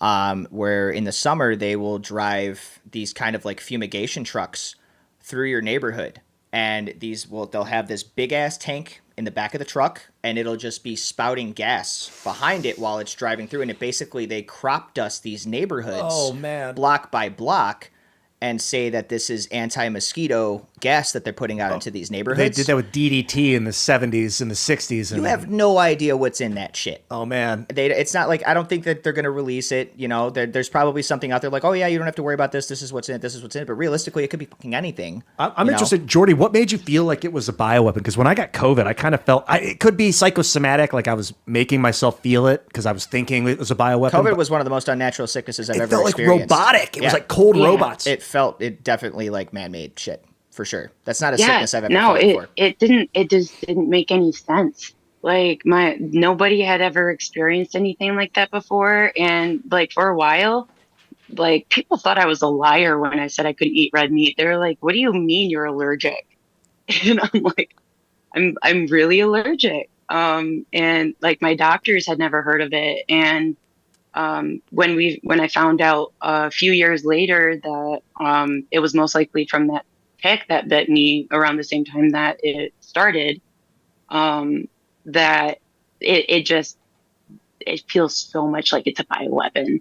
It feels like they're trying to get people to just eat the bugs, be vegan, and like live in a pod. Stay in your pod, eat the bugs, just like Timmy says. Just keep them cheap. Keep those people as less of a drain on society as possible. That's what these autocrats are thinking. But when you got, I just gish galloped into my question. When you got it, when in your body, like, what did it feel like? When you were allergic, what did that feel like if you got near meat or smelled it? Yeah, did you randomly eat meat and just get really sick or? Oh yeah. So every time I would eat meat, it was projectile vomiting that followed. And it was terrible because I love meat. Like I just had myself a good steak for my 8th year anniversary just the other day, and it was the best thing that I have eaten in a really long time. Just a nice big juicy steak, man. And my favorite, I love cheeseburgers and all that stuff. Mm-hmm. And so not being able to eat it was just like, it was torture. It was awful. Did you do fake meat? Sorry, that's a little bit of an offshoot. Did you eat that fake meat while it was like Beyond Burger and all that? Mm-hmm. Okay. Yeah. And I like almost threw up from that just because it was disgusting. Yeah, it's definitely not the same at all. Yeah. The Impossible shit, not at all. I can't get on board with Impossible If meat. you think of it as just like salty, I'd rather just eat the mash, plants before they made them into the burger, Yeah. So sorry, you were saying, Jordy? Yeah. What happened? That it slowly phased out or something? So we, what I used to do to like try, because you grow out of it basically, like after a few years it gets out of your system. Maybe it has something to do with the fact that like all of your body cells like replace itself. But like 6 years later I was able to finally eat meat again. But how I found that out was I was trying meat like once a year, like for 4 years, and then finally I was able, and I would treat myself to like a nice like meal that I would normally love, just to see if it would make me violently ill or not. And I had Arby's and I didn't throw up. Ooh. And it was like a godsend. It was like the heavens opened up. I feel like you could have Arby's and throw up even if you're not necessarily allergic to beef. Oh. Yeah. Hey. Gotta love that roast beef. I'm just saying. I had it the other night though. I randomly get cravings for Arby's, and I'm like, dude, I gotta get Arby's. They have the subs. Oh my gosh, back in those days. I'll try to actually go get like roast beef from the store and make a decent sandwich like at home if I can. But like, there's other times where I'm like, all right, fuck this, I don't want to do anything. I'm gonna let somebody else get up here. That's my story. You guys have a good night. Oh, you too. Thank you, Jordy. Thank you for bringing up the tick thing. Ticks are. It's absolutely terrifying. Just mindless creatures. It's absolutely terrifying, and we are swimming in them. Especially currently, we are surrounded right now, Ian. Someone by a sea of ticks. They showed me a picture of I think they were on. It was Andy's car or something. He had him on his car. Okay, so that actually, I'm going to debunk that bullshit right now. Okay, those weren't all ticks. Oh, he said something about like there was 30 or 40 ticks on the back of my truck earlier. Everybody, watch out.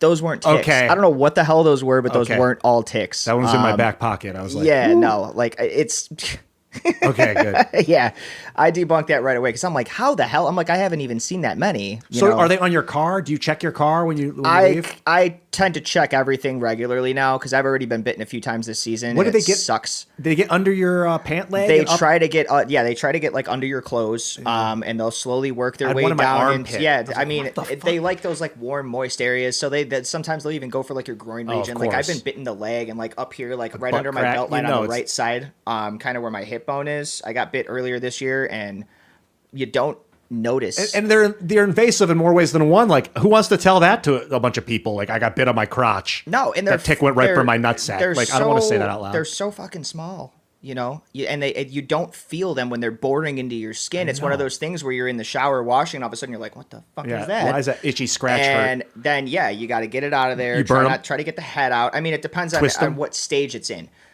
If a tick is fully engorged, it's going to be huge and fat and hanging off the side of your body, and that's where you're at more of. You're more susceptible to getting like Lyme disease or something like that is when a tick is fully engorged.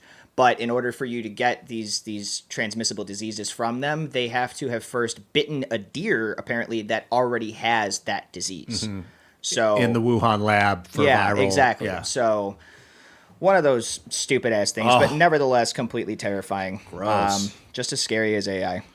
Yeah, dude. Oh man, it is. And half as Insects. They're wild. I'm so glad we eradicated all the large ones. I credit humanity for doing it, but whatever reason, thank God. I think about like fantasy creatures, giant spiders. You know, obviously the short-nosed bear, which was like that 11-foot tall bear that went extinct 11,000 years ago. But large dragonflies, like crazy insects that just don't think like, and like they don't think like mammals. They have this weird, like they can snap. I don't know what their thoughts are. Oh, insects. No, we're getting into nightmare shit now, Ian. I'm going to stay away from that. Yeah, I do love bees, wanna but they don't sleep tonight. understand how much I respect their Bees power. Bees are awesome. It's wasps that I can't fuck Yeah, with. Like it's just like you fly around all day and your job is to just be an invasive asshole. Yeah, That's they it. You're just an pollinate, asshole. but they're super territorial, and if you don't know they're Just there, show up and they're like yeah, in your face harassing you. It's like, dude, stung Surge on the hand, just trying to walk in the front just door. He's like, "What the fuck?" go mind your own fucking business. You're all pissed at me wasps. because I'm trying to get you away from me. Now you want to sting me, but you're the one all up in my shit. AI and know? wasps. I'm getting goosebumps. Okay, Whatever. insectoid AI. Well, let's move on. So I want to go to another caller. We'll see how much time we got. If we can get to another one after that, that'd be awesome. But calls have been running a little bit long. We had some good stories. We appreciate everybody calling in. Thank you very much for still hanging out. Let's go to pets, dogs. Yeah, dog. Is it because you pet dogs, or is it because you like pets and dogs particularly? I think it's a specifically petting dog thing. Welcome back. Hey, what's up? What's up? Hello. Hey, I'm drawing a blank on this girl's name. She works for Timcast and she has a monkey. Is her name Cassandra Fairbanks? Yes, McDonald, Cassandra McDonald. Yeah. She got married, right? Okay, Yeah, so yeah. change- Monkey So lady. I was trying to look up some information on a story I wanted to tell you about. I thought it was like an open secret. It is kind of around here, but I can't find anything on the internet really along these lines. And there used to be stuff, so you'll see what that's worth later. But so OHSU is a hospital in Oregon. It's way up on this big hill. It's a weird place to have one because you got to go through this like windy small road to get up there anyway. There's a facility that is next to it. It's called the Oregon National Primate Research Center, and they do like maximum pain torture tests and all kinds of stuff on monkeys up there, but it's all kind of hidden off. And it's funny because you guys were talking about deers. I'm going to tell you my dad's experience. He was a flagger late in his life, and he told me about his few days that he worked up there. And on the way up this, it's like, green and very foresty, and you're going up the side of this hill, and there's signs all over the place that start saying that under federal penalty of law, you cannot look the deer in the eye. And he was always like wondering what that was about, like why would it be a law you can't look a deer in the eye? That seems strange. But so to work at this facility, when you get there, you have to put this powder stuff all over you, and it's supposed to, I don't know, disinfect you or whatnot. And basically he was He's with an eye shot of stuff, but he just needed a road flag for a project they were doing. Is that like a delousing? You mean like that shit they throw on you before they admit you to prison? This yellowish powder they would spray all over you with this little gun thing, and then you had to really get a lot of it on your shoes, and then they'd blow off the stuff off your shoes, and then you'd get in your car. But before you entered and exited your vehicle, you had to be like decontaminated. Okay. So he's sitting there flagging, and he sees this. He said that they did everything from like the loud sounds to like continuously, pretty much anything you can do. Spray him down with water continuously. He could see some of this stuff that was going on.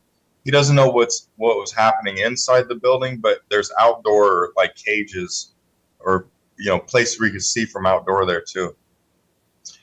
And he told me that they brought this cart across this crosswalk thing about 30 feet from him, and they had two monkeys on a cart. One was like sticking out of it, all legs sticking up and stuff. He's obviously like dead, stuffed in there. And the other one was on a cart, but he said as they were going across this crosswalk, like an arm or a leg, I don't remember which, fell off the cart. And like the dude picked up the thing, and they sprinkled some powder around, and they kept going, And he ended up getting refused the project because he wouldn't take all these weird vaccines that they wanted him to take, and so he only spent a few days up there. But when I looked it up at the time, there was a lot more information about it. Now there's like nothing. So I was wondering if any of you talk to her regularly, if you could let her know like what I said in this story, see if she's aware of it all. Because my dad said the stuff that was going on there was like horrific. Like you could hear him scream and just go nuts, and they're spraying him down with hoses and flashy lights and loud music. It's like, and that's what you could see from the outside. You can only imagine what's going on indoors, Yeah, that sounds like they were doing like biochemical testing on these things. The constant need for delousing people to make sure that they're not getting these like contaminants on their skin. The massive amount of vaccinations that they're requesting is because they're probably injecting these things with seriously contagious shit, for lack of a better term. And it's probably one of those things where they want everybody that's working there to hold up some kind of immunity to it. But, that's super sketch too. I think your dad made the right call on that one. Right next to a huge hospital too. It's a crazy place to have it. But, anybody that has pets would know, like, you can do your best to control fleas and stuff, but those things are gonna happen. So what if the ticks are getting onto these monkeys and stuff, and then getting onto our deer, and that's where we're seeing some of this crossover between, viruses that are coming from some of this stuff. That's totally possible. Like, don't look the deer in the eye. That is so weird. I've never. Like, what could possibly be going on that you don't want eye contact with a deer? What would that do? It puts them at ease. I'm wondering about that too. Like, that's very interesting that's like a thing. Because they say shit like that with like bulls and stuff. Don't make eye contact with a bull. But a bull is gonna turn its head down and it's gonna gore the shit out of you if you offend it. Maybe it scares the deer. Like, they think of you as a predator, a threat. If you and they run I don't know. Traumatizes the deer. It seems like there might have been more to it than that, though. The way that he's kind of describing this area, and the way when you said that they dropped the monkey arm on the ground and then they went over and they powdered it up, they deloused the area where it hit the ground. That's like, okay, so these things were shedding contagiously, like physical contact.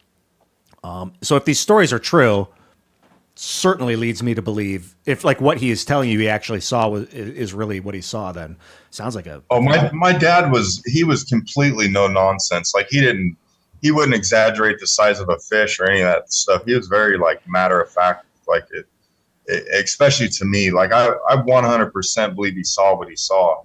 And then there were other flaggers. There's got to be other people that knew this, but like I said, at the time when I looked it up, there was all kinds of like stuff. And now when I look at the reports, it's just talking about like basic controversy and like this one accident where they accidentally put two monkeys in a cage washing machine, stuff like that. Like, but very little from PETA or any of that. And it's it's not the first time. Like, do you guys remember back with the Boston bombing?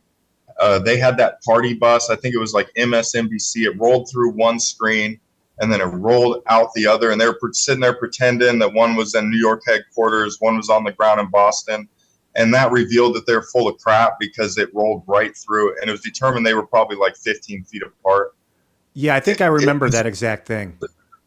Go ahead. I remember either that exact thing. It was a really viral video. Yeah. And then it's just gone now. You can still kind of find it some places, but I tried to look it up and it's really hard to find. Yeah, because they probably pulled all record of it from there because that's an identified mistake that a news network made. That you see a lot of this shit on the news where it's like, yeah, reporting live from inside the hurricane is Jessica Schultz, and it's just her standing in front of a green screen.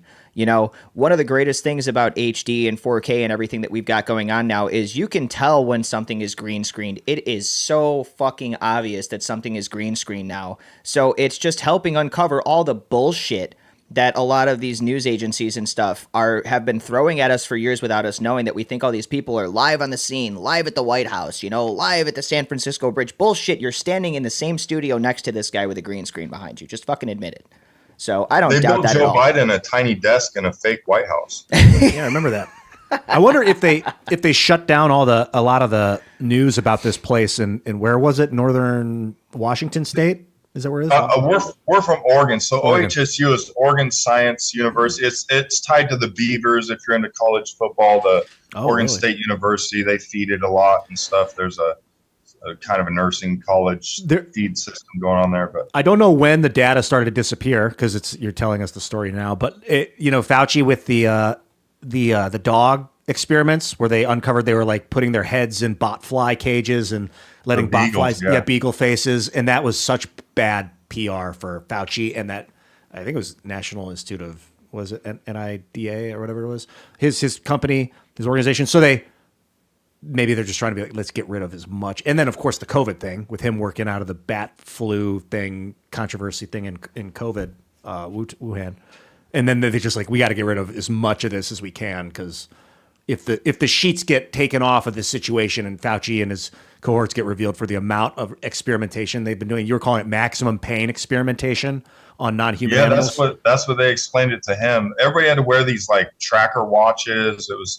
He passed away, so I can't get more details from him. I'm just going by what I remember. And I was trying to pull up details, but there just isn't nothing anymore. But I did find that depending on which figure you believe, they said there's like 100,000 in the U.S. for research purposes every year. Other figures say we bring in 10 to 12,000.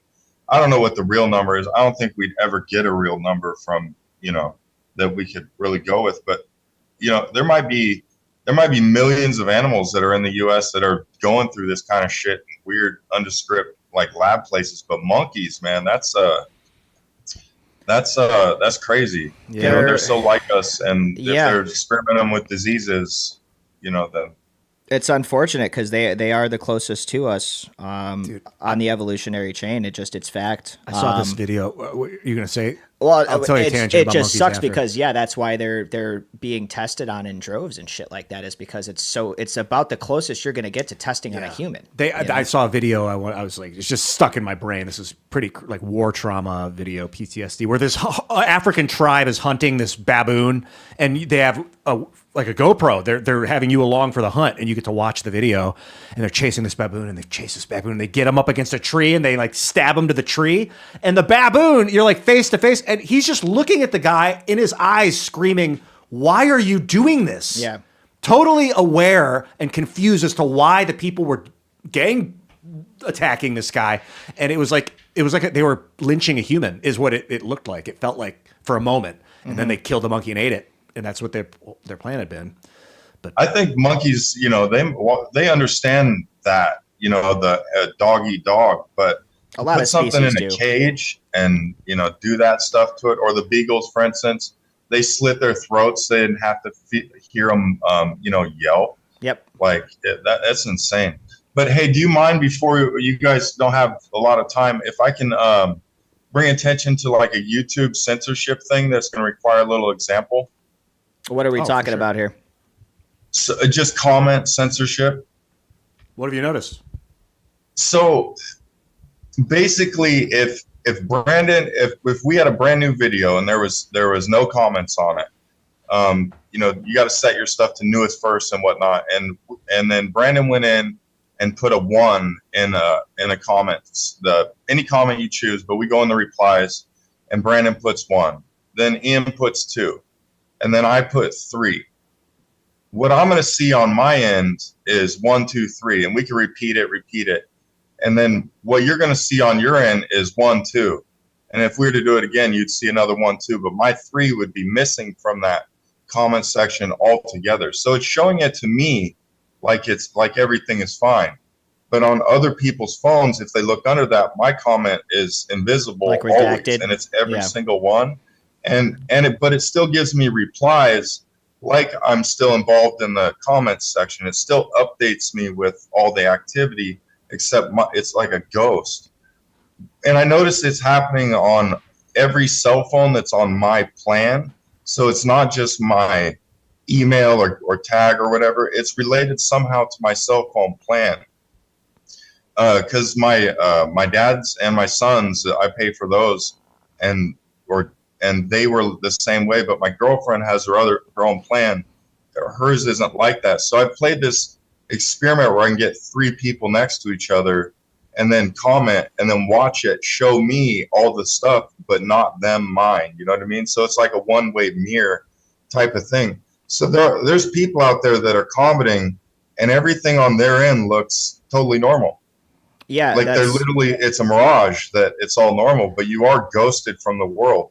I watched it develop over years with algorithms, but I've never been warned. I've never been contacted. I've never had like anything. It just kind of happened. Yeah, and they reserve the right to do that. I encourage people to test it and see where you're at, and see if anybody else is having that experience. Most platforms reserve the right to be able to do that too. It's like refusing service for not having a shirt or shoes on or something at a gas station now. It's that literally they've made it that simple. Somebody in chat had it right. I seen it just a second ago. Let me see if I can find it. Jampan. He says it's called a shadow ban. Is basically what it sounds like you're experiencing. Now I don't know if they're doing this per carrier, per phone plan, anything like that. That's a way above my head, but I do know that does happen to some people. And why, I don't know. I don't know if it's just because of things that they've posted before that, if there's at some point where they're just like, okay, we're putting a ban on this guy for like 2 months. Let him sit there and think he's interacting when actually none of his shit's going out there. I mean, I think it kind of sucks. You know, I think if you've broken some kind of like code or, you know, some kind of privacy rule or something like that, you should at the very least be notified, you know, if they're going to be doxing your account or, you know, fucking with anything that's going to make you think that you don't have that outreach still. At the very least, you should be warned, you know. I went through those stages where you could see no interaction on comments for like a week, 3 weeks, month, and they would pop back up. But the strange thing is them completely faking the mirage to make me think everything is. I'd rather them just say you can't comment or something like that. But actually, what I think it was, strangely enough, from your earlier conversations was, I was saying that Vegas was, anytime you mentioned Vegas, it was being deleted, like no matter what you did. And I was like, what? And that was early on in it. Yeah, with the algorithms. Yeah, I remember that. So I think talking about the Vegas thing completely like put a tag on me that didn't come off. That's completely feasible. I mean, that's totally feasible. Yeah. That's interesting too. Yeah, there should be a way to like know if you're blacklisted, because it's like going to a restaurant. Obviously, they can deny you service, but if you sit down and your service is given, then as long as you don't violate the rules of the restaurant, they can't just take ingredients out of your recipe for it and not tell you. Here's the other side of that too. It's one of those things where every now and then, and we're speaking metaphorically now with this restaurant situation, maybe next time you come back in disguise and see if you get served then. So create a different account, you know, if possible. Try to test that out, see if they're still dicking you. Make sure that if you're registering your account, you're not using the same emails or the same phone numbers as you use for your other account, because they put all that shit together and they match 2 and 2 and they say, okay, this is the same guy trying to create another account. So yeah, no, I'm a troubleshooter. I'm a journeyman mechanic. So I went through a methodical process to try to like figure out where all that stuff was at. And there is no, there's no creating an account. it seems to be deeper, like tied to credit information. Yeah. So you saying that it was your phone number is interesting, or that it goes deeper. Sorry to interrupt there. my son doesn't comment on YouTube, so there was no like reason for him. My dad didn't know how to comment, so there was no reason for his account to have any sort of like weird thing. But being that I pay for them all and they're all on my thing, then it's everybody's using different numbers, different emails, those things. Yeah, gated per account. Hey, you guys are out of time. I just want to say, Ian, I've watched you for years, man. I know you get a lot of love and hate, but I love you, dude. I see you. Brandon, I got a note. Can you put a hat counter down at the bottom, and we could just, as it goes by, we can know like how many you own. I used to be a sneakerhead, and I had hundreds, and I know you got some hats, and you don't get to see my shoes. I do the same thing with shoes. This is just like a thing that me and one of my buddies did back in Chicago. Super shoe nerds, and I was more into flat build hats when I came out here, so that was like my whole thing is I'm just going to wear Chicago sports hats, things that I'm a fan of from back home and just rep the city. I'm leaving it on you guys to count how many hats I get. I get new hats like every week now. I'm not playing games with this. I love my hats just as much as I love my shoes, which every now and then maybe I'll lift a foot up or something, let you guys see. But I also do the same thing with my shoes. I like those. Dude, it's too bad you guys can't get stuff mailed to you. I understand like the risk to you, but I make custom hats. I made one today called No Goombas. It's got a little brown Goomba. It's on a brown coffee brown hat, but I can make you anything that you needed. I just couldn't get it to you. I'd make it for you for free. And I would totally rock it, bro. I would totally rock it.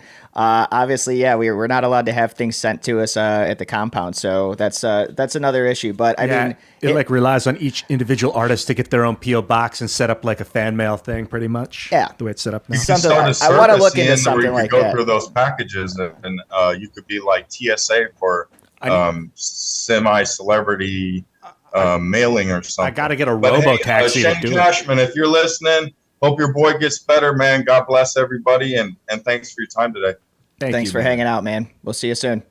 And thanks to Shane Cashman for holding it all down. All right, Daddy guys. Cash. So we're gonna call it there tonight. It's 12:01. I want to thank everybody for hanging out. Thank you for calling in to everybody. Like, subscribe, follow, share as always. Again, shout out to Shane. I hope everything is good. I hope he's back tomorrow. For our callers on the more religious side, as soon as he gets back, he can answer some of those questions for you that I can't answer because you guys know I'm just not on that field. But otherwise, we love you guys. Thanks for calling in. Thanks for hanging out. Ian, thank you for being here. Where can we find you? At Ian Crossland, you'll find me. That's my name, Ian Crossland, all over the internet. You find the network, you find my name, you'll find me for the most part. And thanks for having me, man. This was great. Yeah, absolutely, man. All the callers, all you guys that called in, that was super special. Let's do that again. That was wild. I love it. Dude. And we definitely got to have you back on sometime. So anytime you're willing, man, we'll get you in here. We'll get you in shape. We'll get you in the third chair here, which right now is being inhabited by Herbie. I'm going to lay down and stretch out on that couch, by the way. Yeah, absolutely. So thanks again, guys. We appreciate it. Thanks to Ian. Thanks to all our callers tonight. We will see you guys tomorrow. Have a good night.